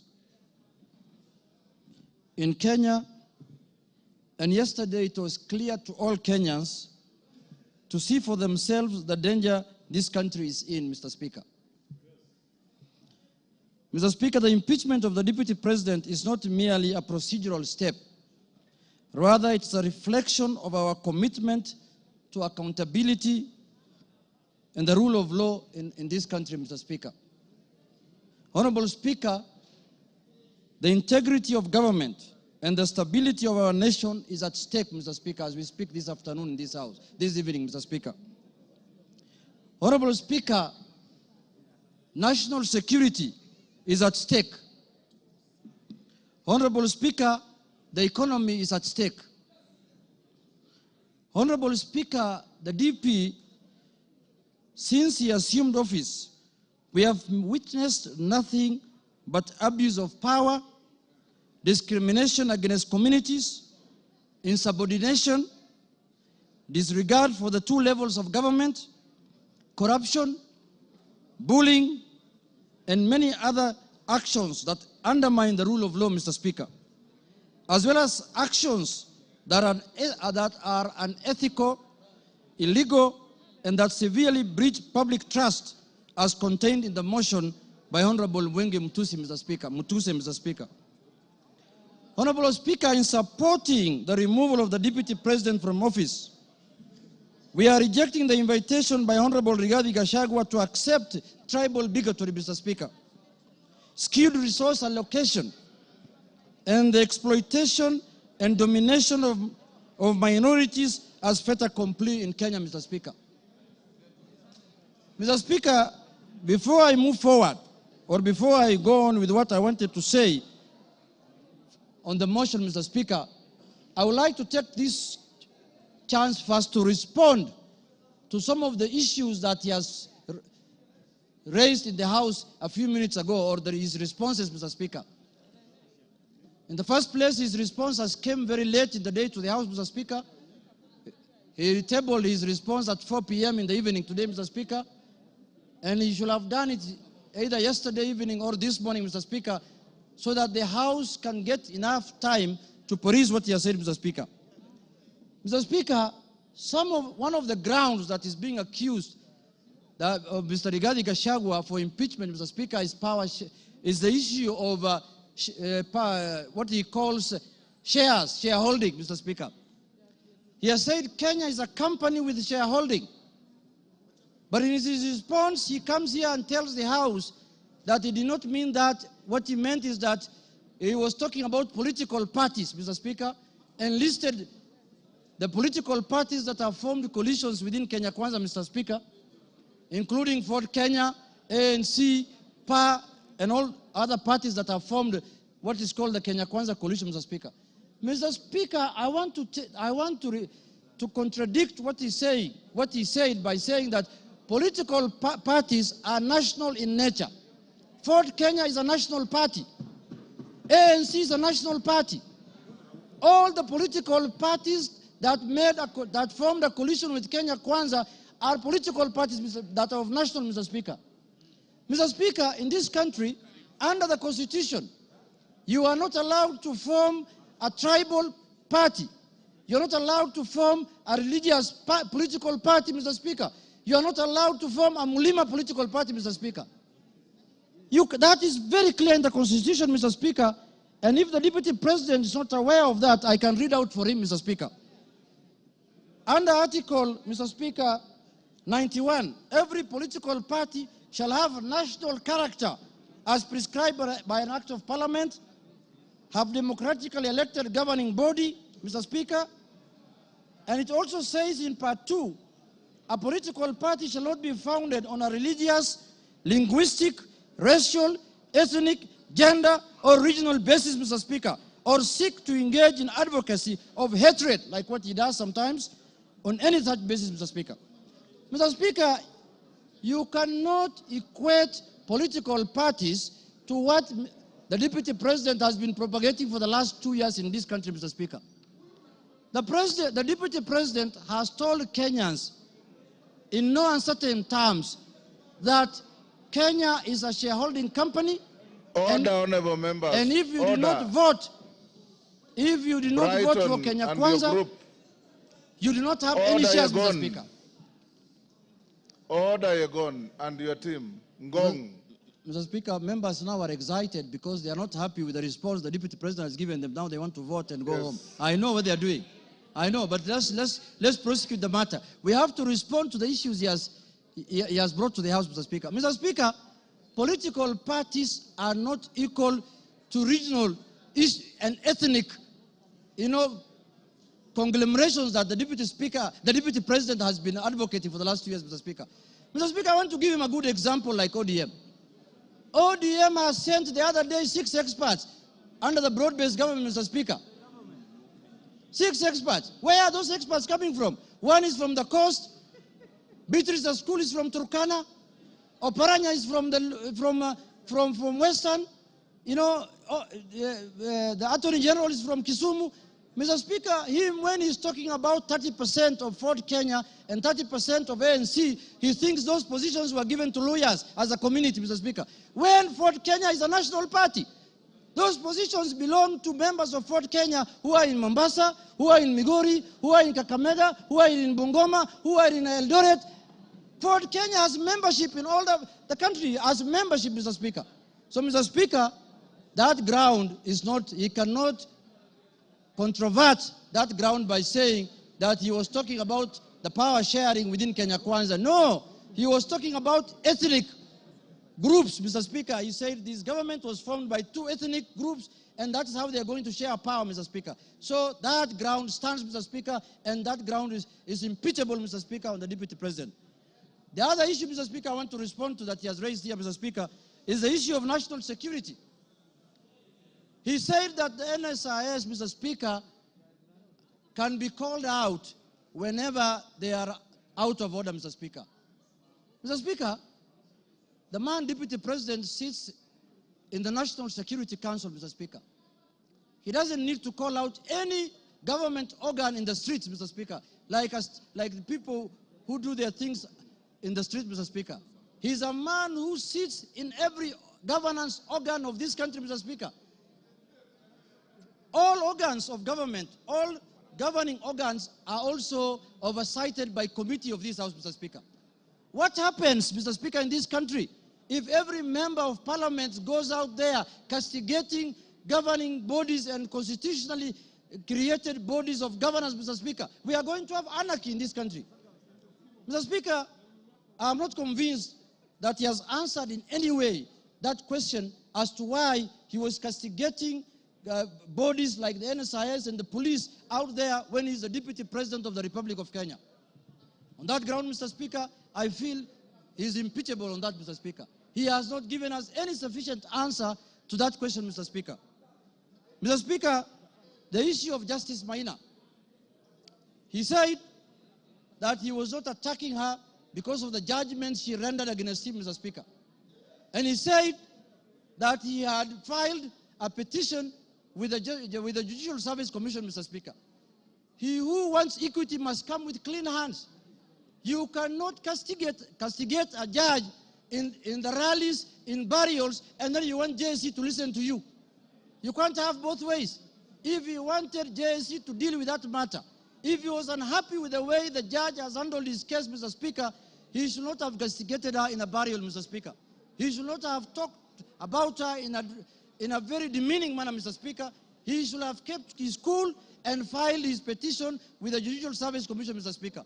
On that account, Mr. Speaker, he has failed the leadership and integrity, Mr. Speaker, under the Integrity Act, Mr. Speaker, and on that account, he's impeachable, Mr. Speaker. My last point, Mr. Speaker, is the issue of the renovation of his house in Karen, or the official residence of the Deputy President Karen, Mr. Speaker. You remember the Deputy President, when he was assuming office, when he was taking oath of office at Kasarani, Mr. Speaker, the way he lectured us, the way he told us that they have inherited empty coffers, Mr. Speaker. There is no money in this country. The former regime has looted and gone with everything, and goes ahead after 2 months to renovate his house, his official residence, with over 100 million, 45 million shillings, Mr. Speaker. Imetoka wapi, Mr. Speaker? Where has that money come from? Where has that money come from? He has not convinced us in any way how that money was spent, how those companies were paid, and on that account, Mr. Speaker, because of misuse of public resources, he is impeachable on that account also, Mr. Speaker. Mr. Speaker, I want to say this. When we gave ourselves the new constitution in 2010, we knew very well that we were coming from an era where we cannot impeach the president, we cannot impeach ministers, we cannot impeach the deputy president. Kenyans gave themselves the new constitution, and they put in there Article 150, knowing very well that one day they will hold their leaders, the president, the deputy president, accountable, Mr. Speaker. And they gave that mandate to this House, Mr. Speaker, and the Senate, Parliament in general, Mr. Speaker. Mr. Speaker, I was shocked under the public participation, people saying that Kufa Makanga, Kufa driver, Mr. Speaker. We cannot allow the driver to die because it is an issue. We are witnessing a situation where the Makanga wants to take the steering by force. And what happens after that? The driver is carrying 55 million Kenyans, Mr. Speaker. We cannot allow the driver to die because 55 million Kenyans are going to die with him. But the Makanga, who is just hanging at the door there of the matatu, can go, Mr. Speaker, if he misbehaves, Mr. Speaker. And, you know, if he's not doing his work properly, Mr. Speaker, the easier one to go first is the Makanga, because the Makanga is the one who should be telling the driver what to do. And they're telling us here, Kufa Makanga, Kufa driver. The petition of the driver is not with us in this parliament. The petition we have, the motion we have before us today is the motion of the Makanga. And we are going to deal with him perpendicularly and thoroughly, Mr. Speaker, this afternoon. Mr. Speaker, I want to tell the House that us, the people of the minority, the Azimio people, Mr. Speaker, we have lived like orphans in this country for the last 2 years. Why do I say so? Mr. Speaker, we are taxpayers. Some of the places that contribute to the highest taxes in this country are areas that are dominated by Azimio people. And then somebody comes here and tells me, you are not a shareholder, you're not going to get services, you're not going to get development. What the hell is that? What the hell is that? There's the taxes that are paid by the Azimio people count for nothing, Mr. Speaker. And it is coming from the high office of the Deputy President of the Republic of Kenya, Mr. Speaker. Mr. Speaker, this is the time we are going to correct this thing so that it never happens again. So that we don't have another Deputy President who comes later. Because when we impeach this one, another one is going to be appointed. This is a lesson to the next one. That if you misbehave, we will just take you through this Golacha, Mr. Speaker. Mr. Speaker, I want to conclude by saying this. Let us not personalize offices. We don't have any ill will. We don't have any bad faith. We don't have anything that we are holding against the persona of Geoffrey Rigathi Gachagua, Mr. Speaker. We are dealing with the office of the Deputy President currently occupied by one Geoffrey Rigathi Gachagua, Mr. Speaker. The office holder. And let us not personalize. The office does not belong to him, does not belong to anybody. This is a constitutional office, and the Constitution has prescribed how to deal with you when you misbehave in that office, Mr. Speaker. So, Mr. Speaker, for Kenya to become cohesive, Rigathi must do what? Rigathi must? For Kenya to become cohesive.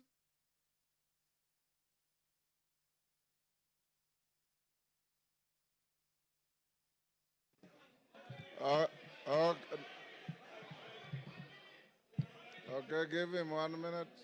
Mr. Speaker. Give him 1 minute. Mr. Speaker, I was telling members, for Kenya to unite, Rigathi must. For Kenya to prosper, Rigathi must. For Kenya to have unity, Rigathi must. For shareholding to end in Kenya, Rigathi must. For us to have a peaceful country, Rigathi must. Thank you very much. That is the mood, and that is what we are going to do. Thank you, Kimani Ichung'wah.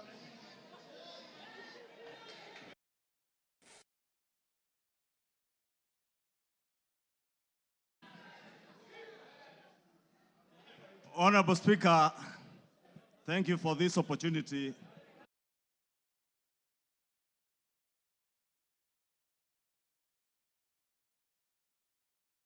Honorable Ekomas Mutuse, the member for Kibwezi West, approached me with the impeachment motion.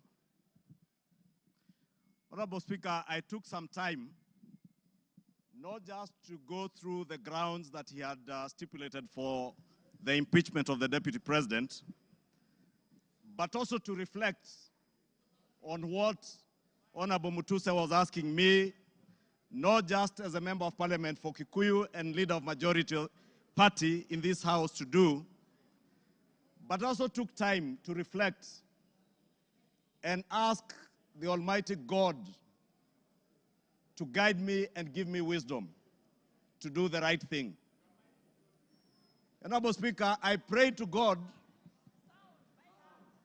that the Almighty God may give me wisdom to do that which is right. And not just what is right, Honorable Speaker, but also what is just. Just to the outgoing Deputy President of the Republic of Kenya, but also just, more importantly, just to the people of Kenya who turned out in their numbers in 2022 to vote in a government that they believed would create cohesion and unity and offer them opportunities to excel and prosper as a people. Honorable Speaker, as I prayed for wisdom, I was also conscious that what is right is not always easy. And what is right is not always popular. And being a son of the mountain, representing people of the Mount Kenya region, Honorable Speaker, it was clear to me that what may be popular today may not be right. And that is why I asked God to give me the wisdom to do that what is right, Honorable Speaker. And I am here today to do what is right for the people of Kenya. I am here to do what is right, not just for the people of Mount Kenya. I am here to do what is right for the greater good of the Republic of Kenya, Honorable Speaker. And that is why I rise to support this impeachment motion, Honorable Speaker. Honorable Speaker, having listened to Honorable Mutuse and all the grounds, and having looked at the Constitution, Honorable Speaker, and I would beg for us to look at Article 150 on the removal of our deputy president, the reasons as to why you may remove a deputy president from office. The first one is on the ground of physical or mental incapacity to perform the functions of that office. We have no capacity to determine the physical and mental capacity of the deputy president, Rigathi Gachagua. But on impeachment as a second ground, the first ground is on the ground of a gross violation of a provision of this Constitution or any other law. The question that begs is whether one Rigathi Geoffrey Gachagua has contravened or has grossly violated one provision of our Constitution. And I think the Honorable Ekomas Mutuse was able to demonstrate this morning that Rigathi Gachagua has violated not one, but over 8 provisions of our Constitution, which I agree with the Honorable Mutuse. And for that reason, Rigathi Gachagua ought and must be impeached today. The second ground, Honorable Speaker, is where there are serious reasons. And Senior Counsel Otiende Amolo went to great length this morning to explain what serious, when you believe there are serious reasons that the Deputy President has committed a crime under national or international law. Honorable Speaker, behind the veneer of humility that you have seen here this evening, behind the veneer of humility that Kenyans saw on national TVs on Sunday, pretending to apologize, is a dark face of violence. Is a dark face, Honorable Speaker, that is a great danger to our nationhood, a great danger to the unity of our republic, Honorable Speaker, a danger to the cohesive existence of our nation as we see it today, Honorable Speaker. On the first ground, Honorable Speaker, on the remark of Serikali ni kampuni, it pains me, Honorable Speaker, as I say, not just as leader of majority, but as a member of parliament of Kikuyu constituency, and also as a son of the mountain, where I come from. That, Honorable Speaker, today, the community I come from is being depicted as a community that is entitled and privileged. We are a community, Honorable Speaker, that has love for other Kenyans and other communities in our republic. We are a community that is known for our hard work and resilience, not for entitlement. We are a community that is peace-loving and that believes in the unity of one indivisible nation and Republic of Kenya. Rigathi Gachagua does not believe in an indivisible country. He believes in parochial, selfish, regional, and sectarian interests. And for that reason, Honorable Speaker, we ought and we should impeach the Honorable Rigathi Gachagua. Honorable Speaker, we need to ask ourselves as honorable members of parliament, who took an oath of office, Honorable Speaker, and we swore in the name of the Almighty God that we would obey, respect, uphold, protect, and defend this Constitution. And today, Honorable Speaker, what we are being asked to do is to recall those words of the oath of office that we all took either with the Bible or with the Holy Quran in our right hands, Honorable Speaker, that for a man who has grossly violated our Constitution, whether we will stand up today to be counted as protecting and defending this Constitution by sending home one Rigathi Gachagua, Honorable Speaker. I want to say I rise to the occasion today to do what is right and to reaffirm that oath that I took with the Bible in my right hand to obey, to defend, and to protect this Constitution that we all swore to defend. And I call upon all of you honorable members to defend this Constitution. Honorable members, for Kenyans around the country who watched in disbelief as the Honorable Rigathi Gachagua went to great length, and the Honorable Otiende Amolo told us this morning, if you have to spend 2 hours on national TV to defend corruption and tell the world how you are not corrupt, you are definitely corrupt. Honorable Speaker, the Deputy President with his legal team submitted their defense late at 4 p.m. this afternoon, imagining that we will not have the time to go through this voluminous document. If you go through what Rigathi Gachagua was telling you here, on Olive Garden Hotel, he claims that this hotel was sold by executors to a third party. Honorable Speaker, if you peruse through the documents, the third party that is said to have bought this hotel, Honorable Speaker,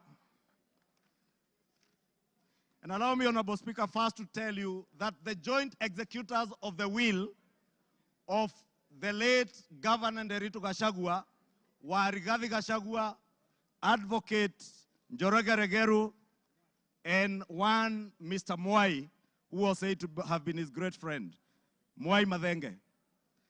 And Honorable Speaker, if you read the report filed in court by the joint will executors, filed on the 27th of June this year, it says in the report that the joint will executors will make decisions independently of the beneficiaries and without influence from any beneficiary, except for one who is both a beneficiary and an executor. The joint will executors does not have the same attributes and mandates as for trustees, where beneficiaries would play a part assisting in decision making. What this is saying, Honorable Speaker, a document filed in court, is that Rigathi Gachagua, as a joint will executor, was also a beneficiary of the estate of his late brother.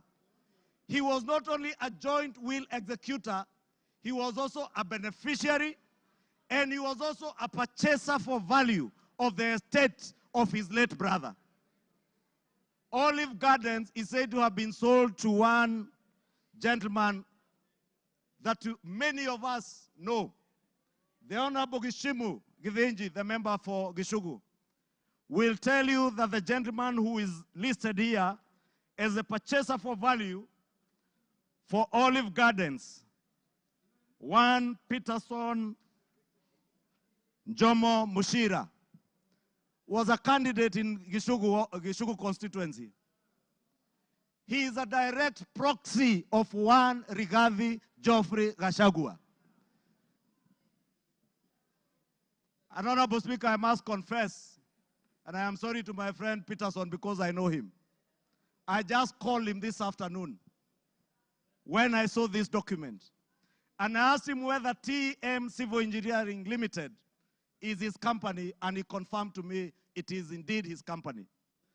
I therefore want to tell you Olive Gardens was purchased through the proxy of Peterson Jomo Mushira with 0 shares and TM Civil Engineering Limited with 6,000 shares.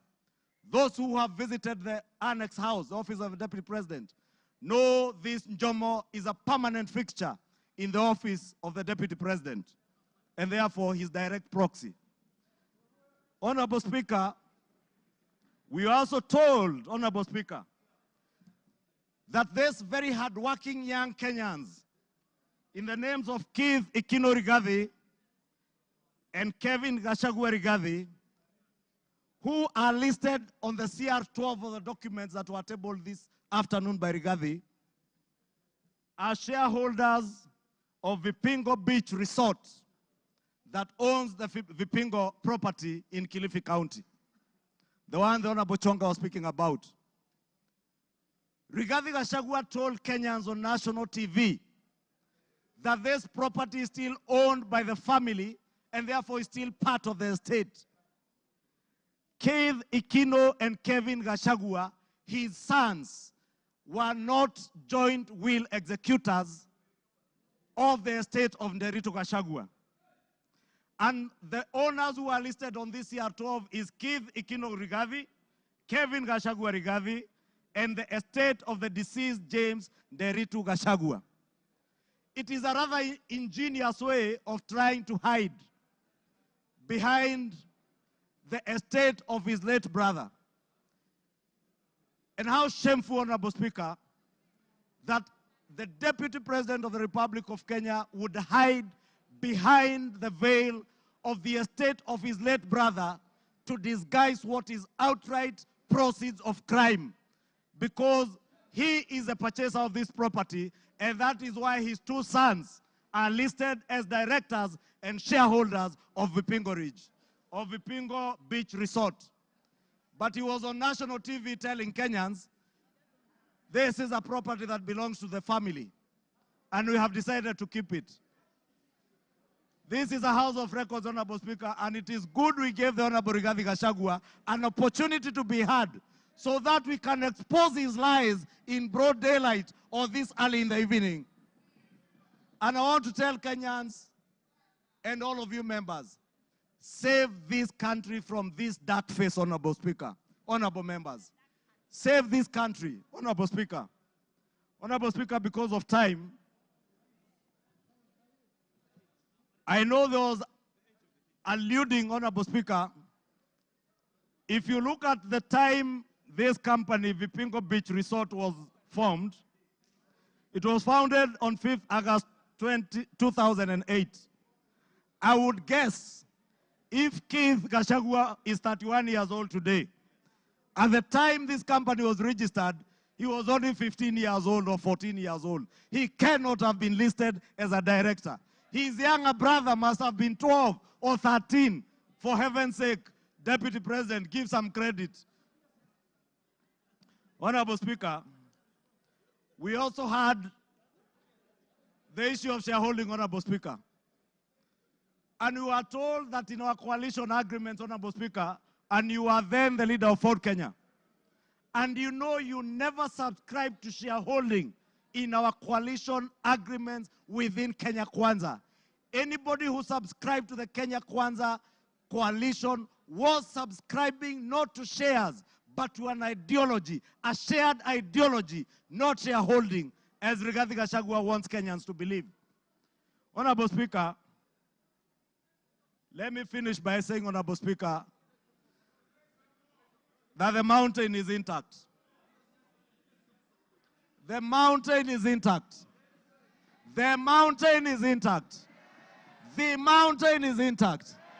The mountain is named after Kenya because it belongs to all the people of Kenya.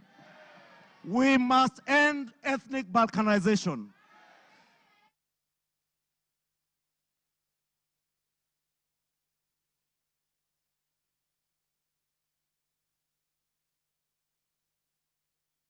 Give him another 2-3 minutes. Honorable Speaker, I was saying to conclude, to end the balkanization of our country into ethnic fiefdoms under the control of warlords, we must send Rigathi Gachagua home today.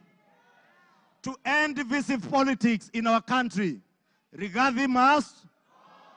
To end the culture of impunity, conflict of interest, abuse of office, state capture, and corruption in high office, Rigathi must. For accountability, for there to be integrity in the political governance of our country, Rigathi Gachagua must. For leaders in high office to bear policy and political responsibility, Rigathi Gachagua must. For national unity, for the fight against graft to bear fruit, for peace and prosperity of our nation as one indivisible whole, one nation under one flag, one people who love their country, who love peace, who want to see a cohesive and working government serving them. Rigathi Mas? Rigathi Mas? I submit. Rigathi Mas, go. Thank you. Order. Honorable members, order. The honorable mover has donated his time as follows.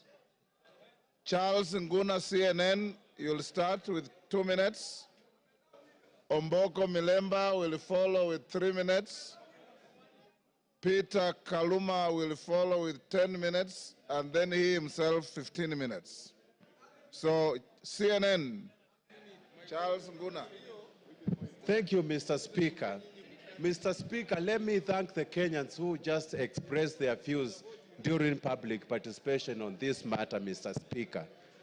And to add this, I keenly followed and listened to the Deputy President yesterday, His Excellency.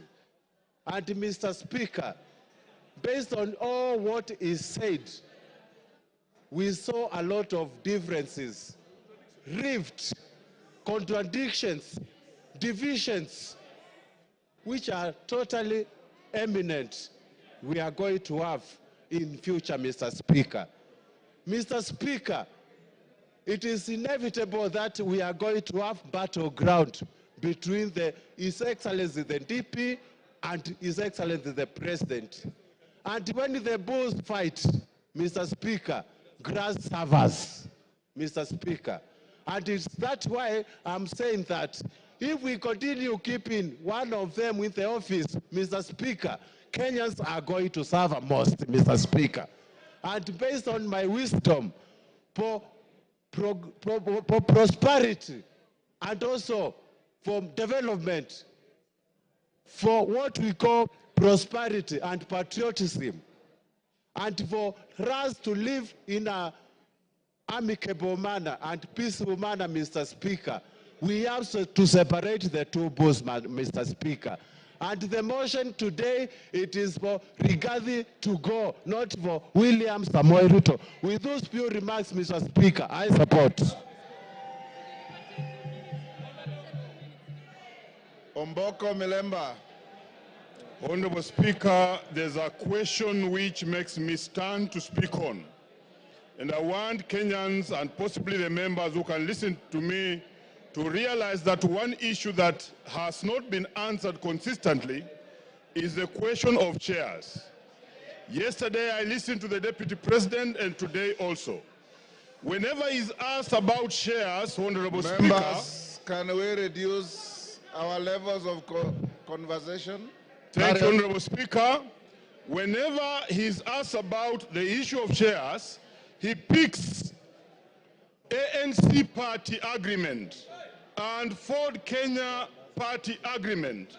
And instead of answering that question, he hides in it. Finally, Honorable Speaker, I'm now holding the reply by Honorable Gachagua, and on page 333, the agreement is annexed. And I want to demonstrate to this parliament that what you have been told was wrong. Because that agreement does not talk about just power sharing for a region.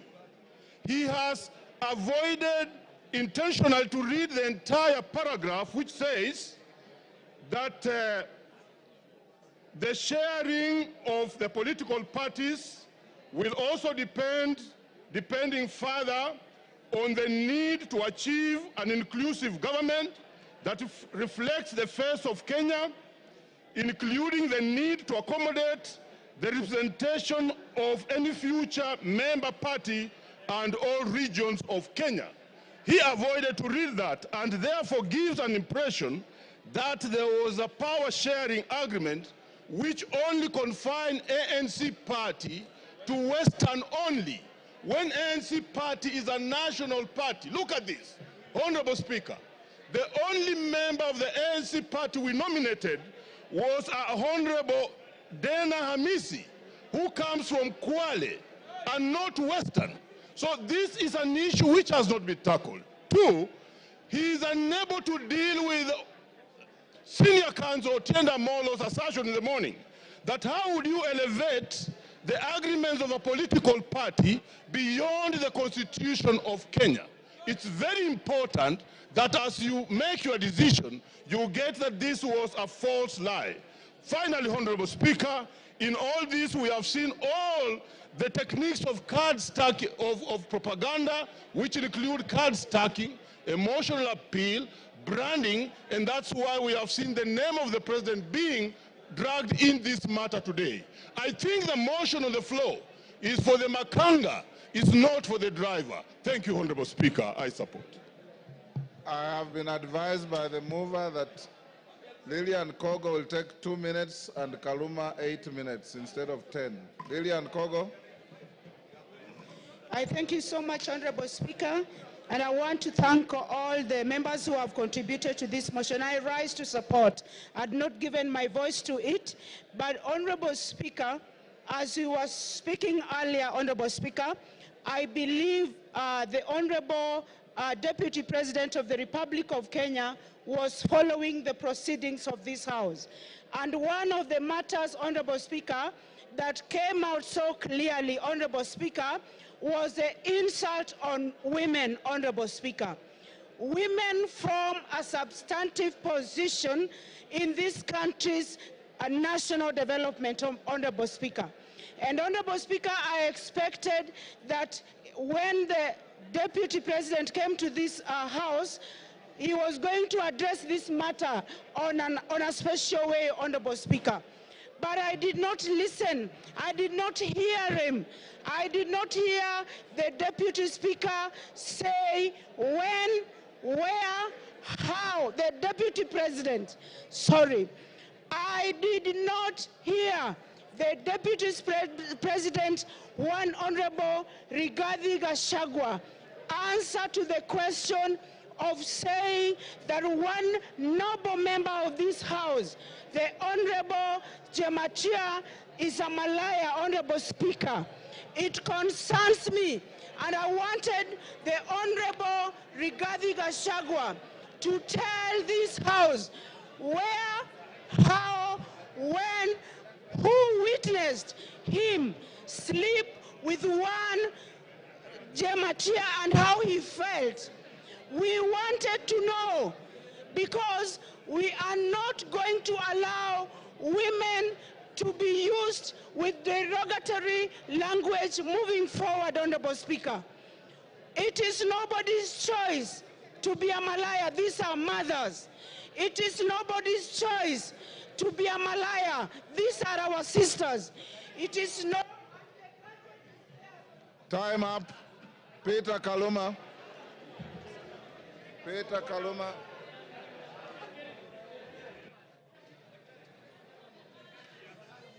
Peter Kaluma.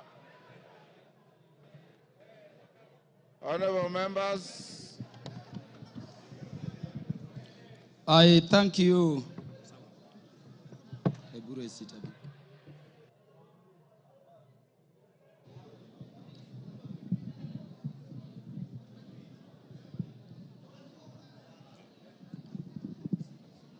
Yeah, Honorable Speaker, I thank you in a very special way.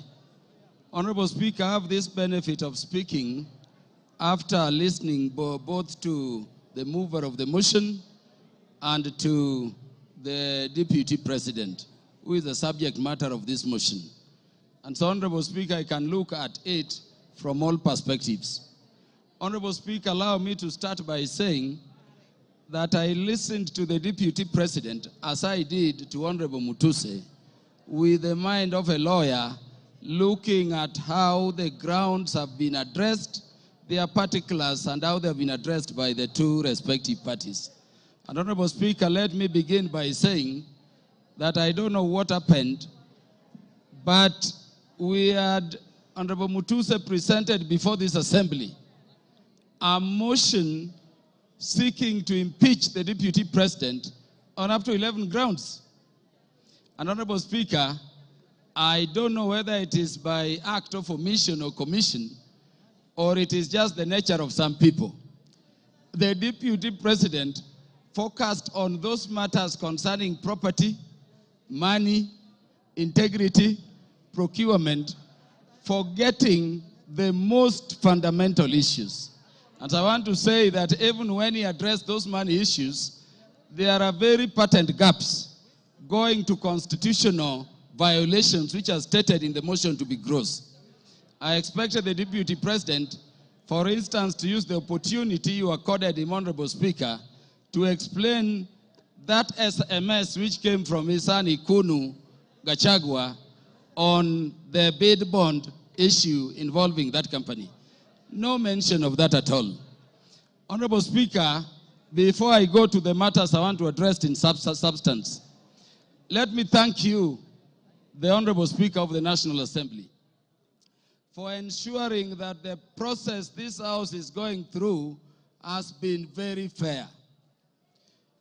And in doing so, Honorable Speaker, for according and upholding and protecting the provisions of Article 47 of the Constitution.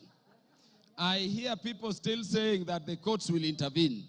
But I'm thanking you for this, Honorable Speaker, because the only time the courts intervene is if we have not secured a party procedural fairness. This motion was advertised across the country for the participation of Kenyans. And Honorable Speaker, allow me to reiterate this short data in 1 minute. 146,429 Kenyans said that the Deputy President should be impeached. And that, Honorable Speaker, constitutes 65.11% of the people of Kenyans. 76,026 of Kenyans said the Deputy President should not be impeached, coming to 33.8% of those Kenyans. Honorable Speaker, 2,452 Kenyans said Kufa Makanga, Kufa Dereva, and those other things. And there are the others. And Honorable Speaker, in terms of our constituency, which is Homa Bay Town constituency, 1,080 Kenyans whom I represent said the Deputy President should be impeached. And Honorable Speaker, that constitutes 89.81% of the population of the people of Homa Bay who are duly notified. 54 Kenyans in Homa Bay Town constituency, constituting 5%, said the Deputy President should not be impeached. And then 56, which is another percentage there, said other things, including Kufa driver, Kufa Makanga. Honorable Speaker, let me clarify this other issue also. That the courts have persistently and consistently said that public participation must be meaningful. If public participation should be meaningful, and Honorable Speaker, you made it so open, at the county headquarters involving all constituencies, and then all constituency offices remained open on that day, and you notified it to the public, Honorable Speaker, following that order of court, then really, there is nothing much for us to continue debating here.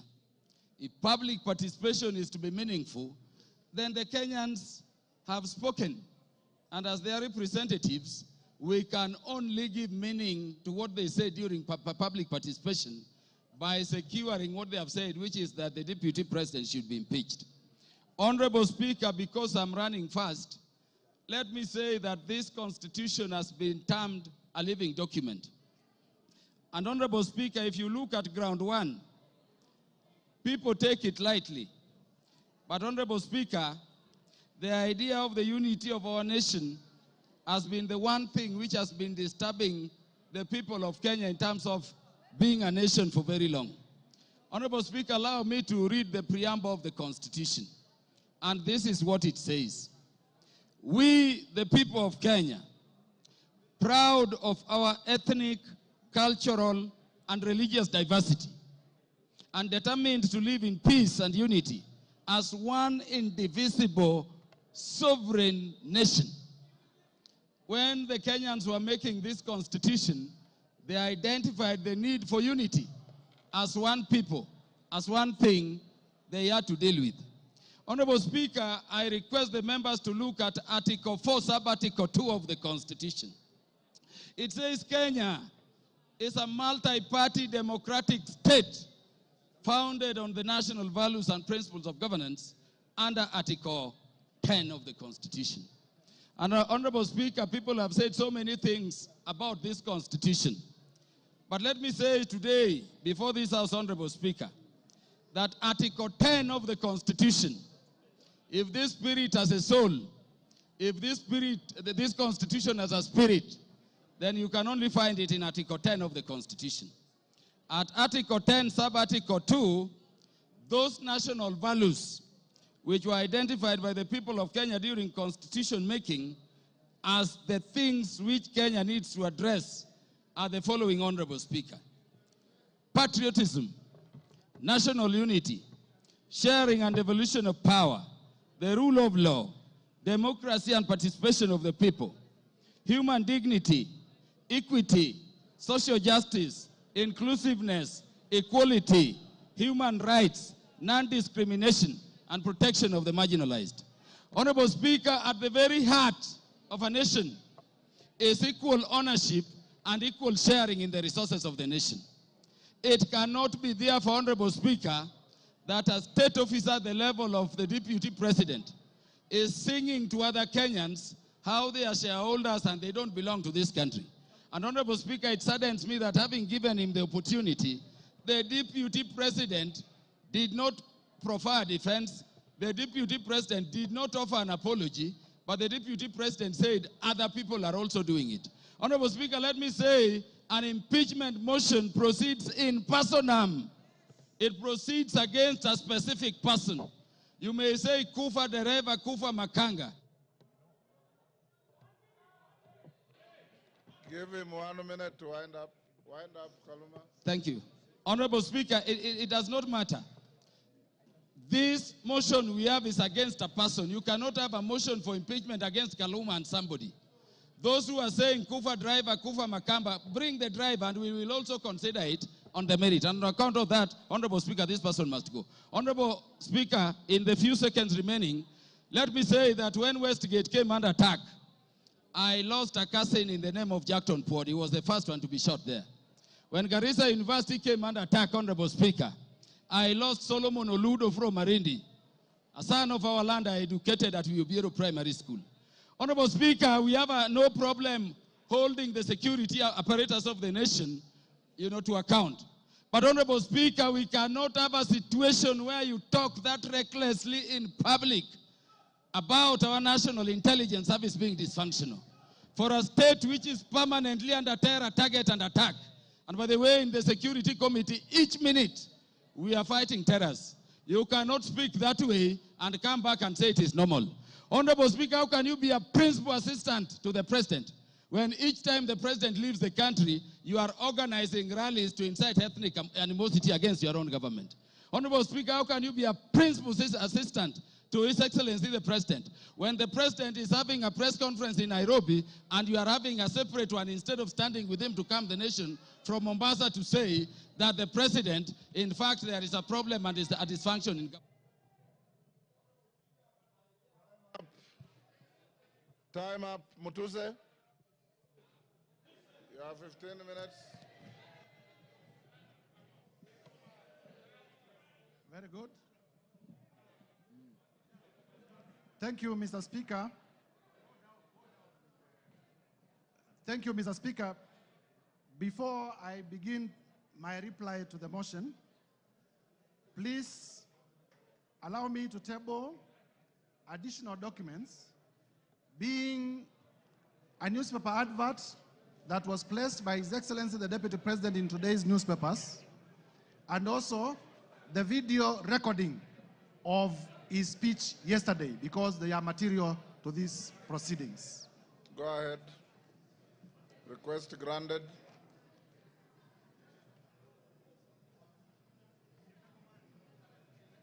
Mr. Speaker, I have tabled the two documents electronic and physical, because during the course of this debate, members in many instances had referred to them, and therefore it is only fair that they are part of the record.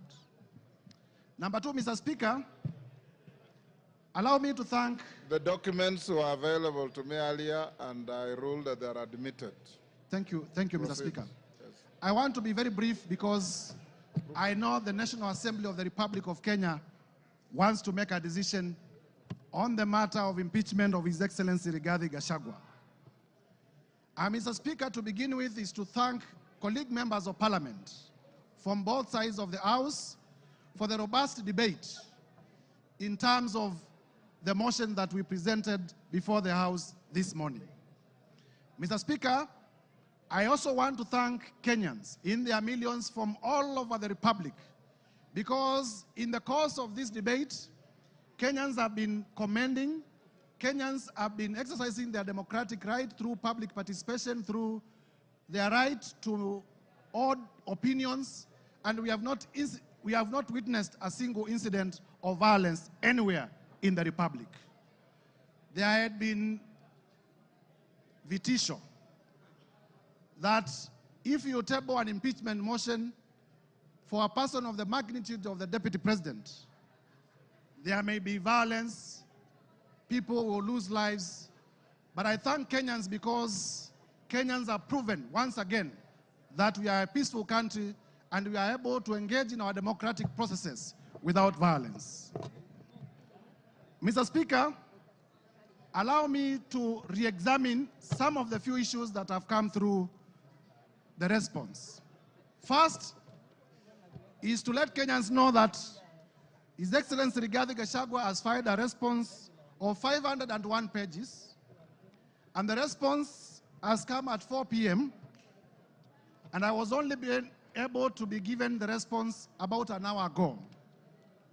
And therefore, in terms of the doctrine of equality of arms, I feel that I needed adequate time so that I may be able, during my reply, to respond to some of the things that he has raised in his response. However, be that as it may, I want to refer members to page 99 of his response. In the morning, I did tell members that His Excellency Rigathi Gachagua has acquired properties through corruption and through money laundering. And when he has come before this House, he has told you that the hotel that he acquired in Nyeri was acquired through a loan. However, the only document exhibited as evidence of that loan is a letter of offer from Credit Bank Limited. There is no evidence exhibited by Mr. Rigathi Gachagua, the current Deputy President, to the effect that the loan was actually finalized, to the effect that he actually got the loan. Mr. Speaker, as a term of the letter of offer, in terms of lien and set-off, and I read, a lien and set-off of a fixed deposits of LN Crystal Kenya Limited for an aggregate amount of 300 million Kenya shillings. Interest accrued shall be credited to your deposit settlement account. Mr. Speaker, in simple terms, what this means is that Mr. Rigathi Gachagua had a fixed amount in cash of 300 million in his account, which was going to be used as a security. I asked Mr. Rigathi Gachagua to tell us where he had gotten this 300 million, if my allegations that he's laundering money are not true. And therefore, by virtue of his response, it confirms my assertions that he has monies, he has wealth, he has cash that is suspect. If you may give me my phone. In terms of whether Kenya is a company or not. Do you want information from member for West Mugirango? Yes, you may. Go ahead.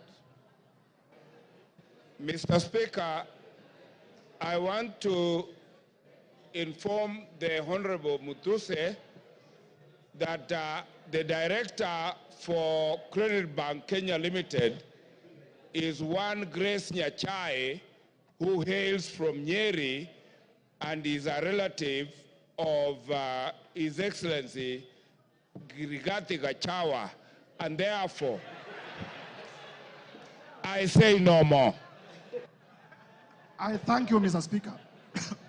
Mr. Speaker, it is important for this House to note that in the morning, I did present evidence of suspicious money transactions. I did present evidence that His Excellency Rigathi Gachagua, either by himself or through relatives or through proxies, has acquired properties that are way beyond his known sources of income, and that evidence remains uncontroverted. Turning, Mr. Speaker, to the issue of whether Kenya is a company owned by shareholders. Mr. Rigathi Gachagua is playing with the intelligence of members of parliament and with the intelligence of Kenyans by attempting to twist facts. First, in terms of the law, companies are registered under the Companies Act. They are not registered under the Political Parties Act. So to come before Kenyans and to say that there were coalition agreements registered and therefore those coalition agreements are companies is to play around with our intelligence, because we know companies are registered under the Companies Act, they are not registered under the Political Parties Act. Further, Mr. Speaker, this Rigathi Gachagua was selectively chosen the sections of the Kenya Kwanza's coalition agreement to rely on, and he has failed to read the document in whole. Under clause 20 of the Kenya Kwanza coalition agreement, that clause provides as follows: that there is need to achieve an inclusive government that reflects the face of Kenya. Rigathi Gachagua chose not to tell us that the coalition agreement also talked about the face of Kenya and not a company of some people to the exclusion of others. Clause 6 of the Kenya Kwanza coalition agreement provides for respect for constitutionalism. The articles of the Constitution that I stated. It provides for respect to the rule of law. It provides for respect to the national values and principles of government under Article 10. And it provides for respect to devolution. Mr. Rigathi Gachagua did not tell us that. Clause 22G of the coalition agreement among the Kenya Kwanza political parties provides that there will be adjustments that may be necessary to accommodate the development priorities of other parts of the country to ensure equitable distribution of Kenya's national resources and wealth for the benefit of every citizen and every part of Kenya. This Mr. Rigathi Gachagua could not tell you because it was going to destroy his case. And therefore, honorable members, I urge you to find that Mr. Rigathi Gachagua, in his assertions about shareholding and a company, it was not in reference to political parties, it was in reference to regions, it was in reference to communities, and the evidence that we provided remains uncontroverted, and this ground must be confirmed. Mr. Speaker, on the issue of KEMSA, again, to show a man who is a flip-flop, yesterday on live television, Honorable Rigathi Gachagua admitted that he personally called Dr. Andrew Mulwa by his own phone yesterday on television. Today, appearing before us, he denies that he did not call him. So, which part of his testimony do we believe? Do we believe the testimony that he gave yesterday on national television, that he did call Dr. Andrew Mulwa, and that he sent his own son to Dr. Andrew Mulwa to collect the bid bond? Or do we believe the testimony that he has brought today, altered testimony that he has brought today? I urge you to find that Mr. Rigathi Gachagua indeed did call to influence investigations. On the issue of cabinet, Mr. Speaker, if you may allow me just 1 minute. On the issue of cabinet resolution, he has admitted and proceeded to justify that despite the existence of a valid cabinet decision in a cabinet meeting that he sat, he chose to defy that cabinet decision. And for that reason, Mr. Gachagua, by his own admission, must be removed from government. Mr. Speaker, as I conclude, this is the National Assembly of the Republic of Kenya. And for the National Assembly of the Republic of Kenya to assert its constitutional authority, Mr. Rigathi Gachagua must be impeached today. I urge members. Mr. Rigathi Gachagua, we have heard from members here, has made inflammatory remarks against the women of the Republic. for the respect of the women of the Republic of Kenya, Mr. Rigathi Gachagua must be impeached today. We have heard that Mr. Rigathi Gachagua has disinherited the widows of his own brother. And for the widows of Kenya, beginning from Madeira, to be safe, Mr. Rigathi Gachagua must be impeached today. And therefore, I urge members to find favor with my motion from clause 1 to clause 11. And as you vote to impeach Mr. Rigathi Gachagua. I thank you, Mr. Speaker, and I beg to move. Thank you. Honorable members on their feet, take your seats. Take your seats. Take your seats. Brighton, take your seats. Today you are very mobile.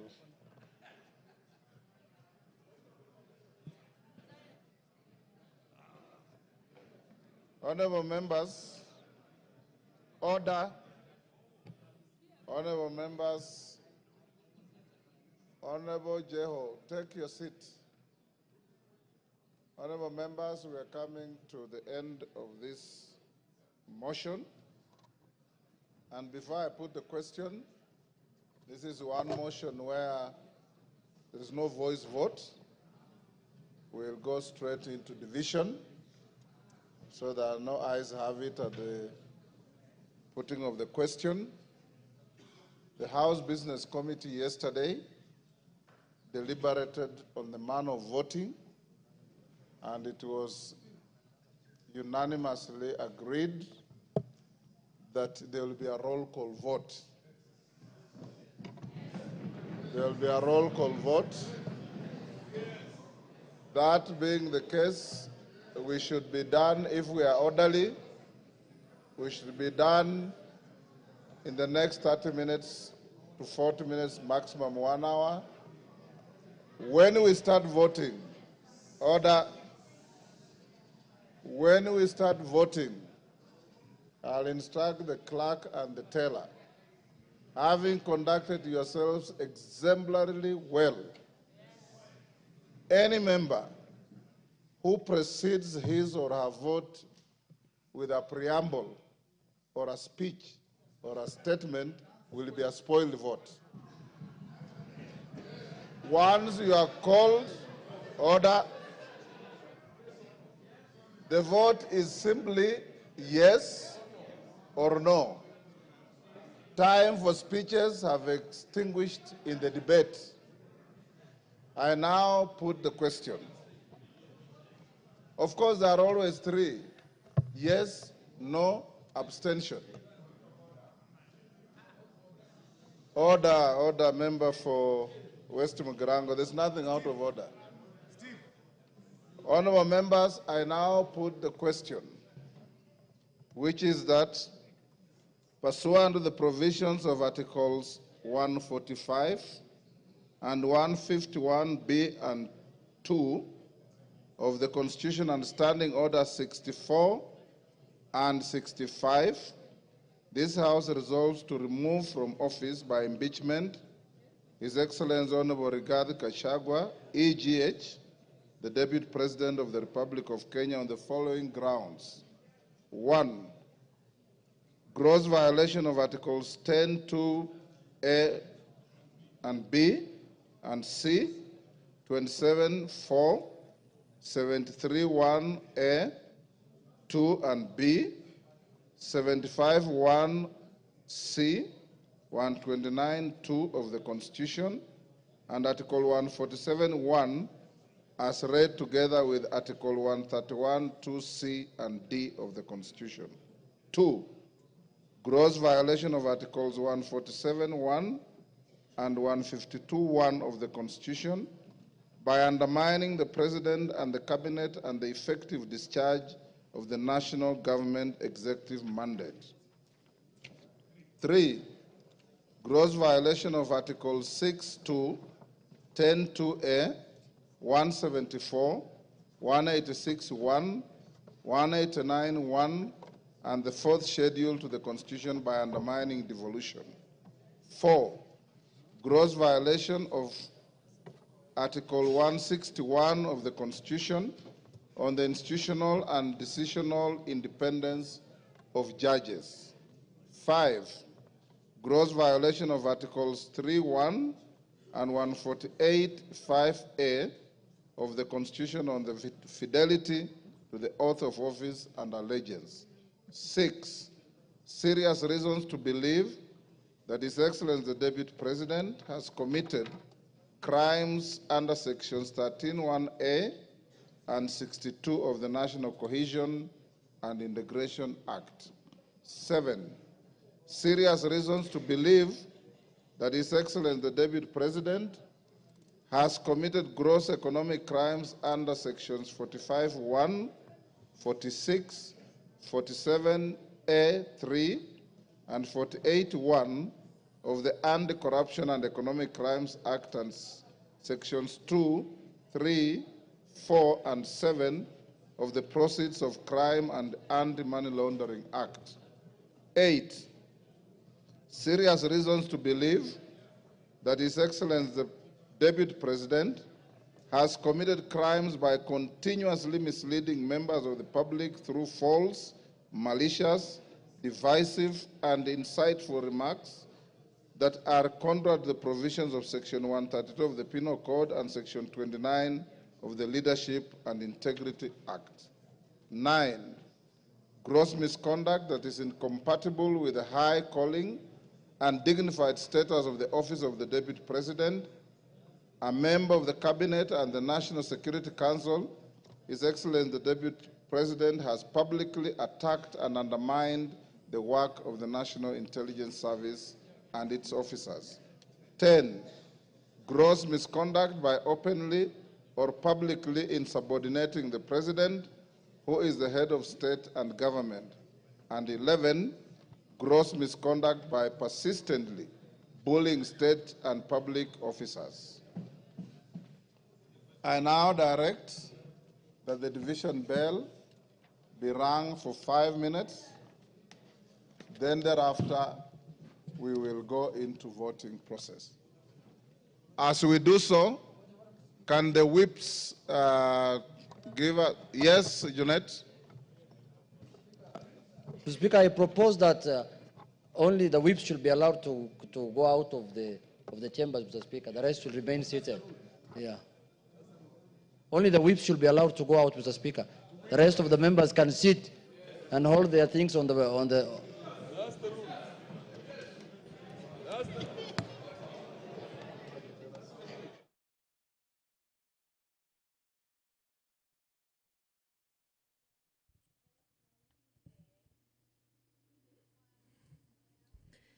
Good evening.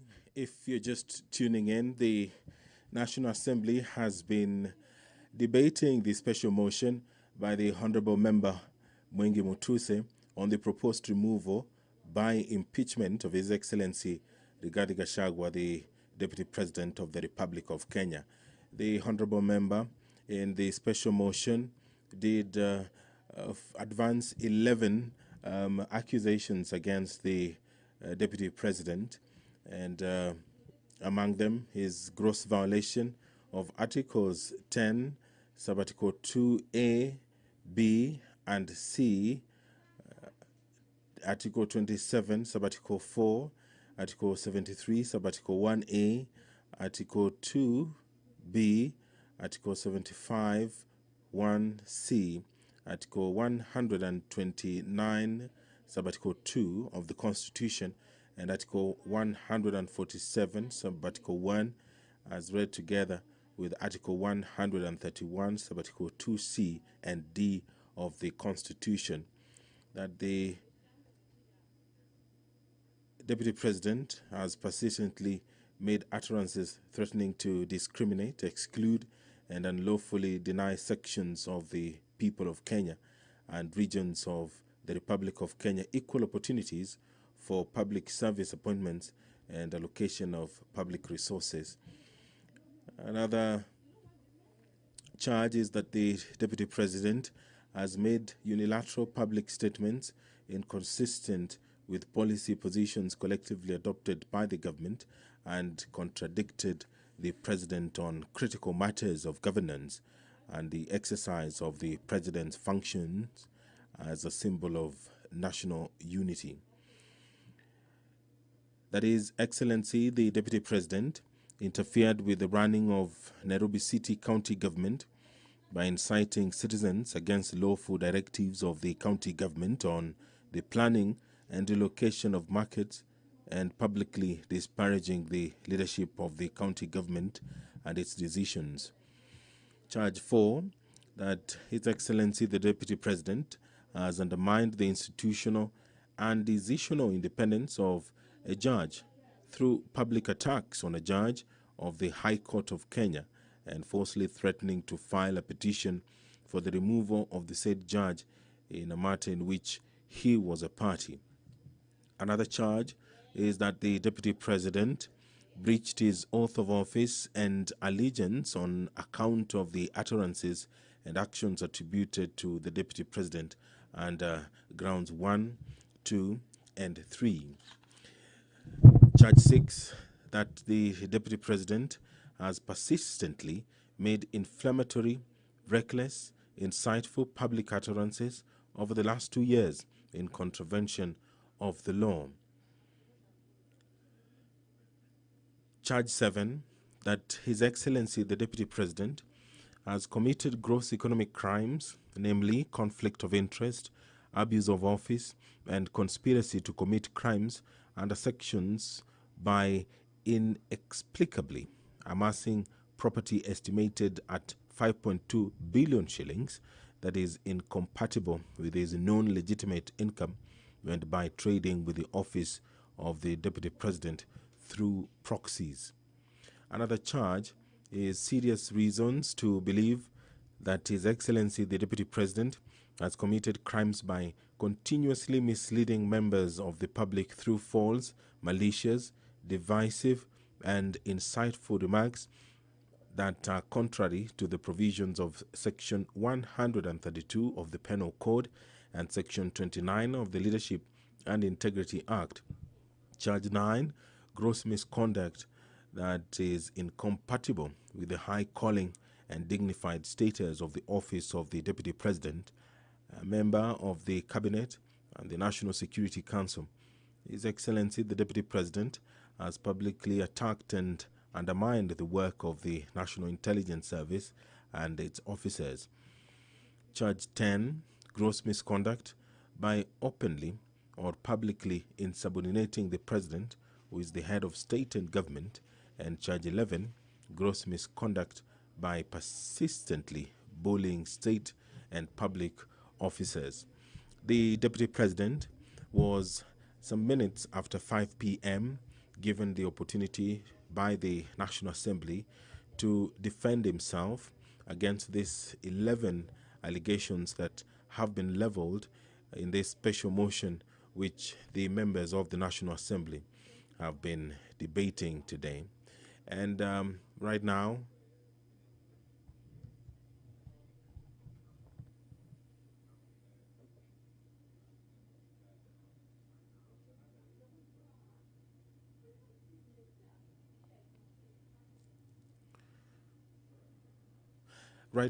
the respective leadership in the House is whipping members to come into the chambers to allow the division to proceed. Remember that this requires more than 200 or at least 233 members of the National Assembly voting in affirmative, and they will be doing so through a roll call. Standing Order 65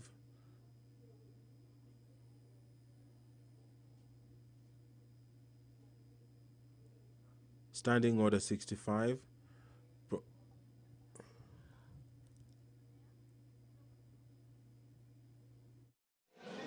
Honorable members, take your seats. Whips, you are satisfied your members are all in the House? Take your seats.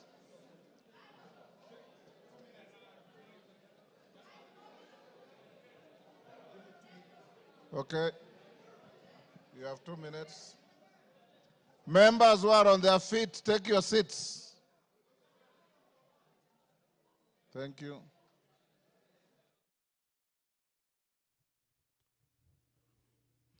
Standing Order 65 of the National Assembly provides for the procedure for removal of the Deputy President. And it says that where a member proposes the removal of the Deputy President on the grounds of physical or mental incapacity in terms of Article 150, Sub-Article 1A of the Constitution, Standing Order 63, which talks about procedure for removal of President on grounds of incapacity, shall, with necessary modifications, apply. You'll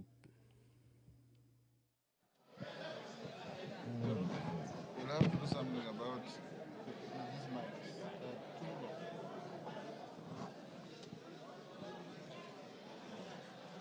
Take your seats, honorable members.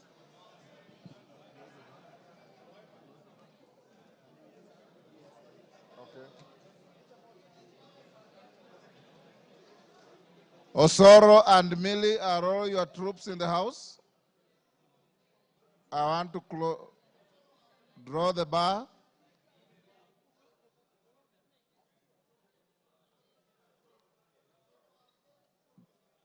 Draw the bar.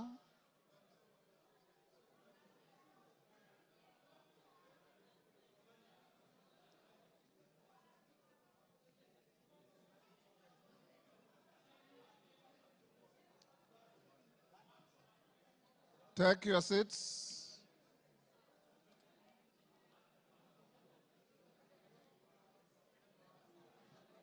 Honorable members, you may take your seats now.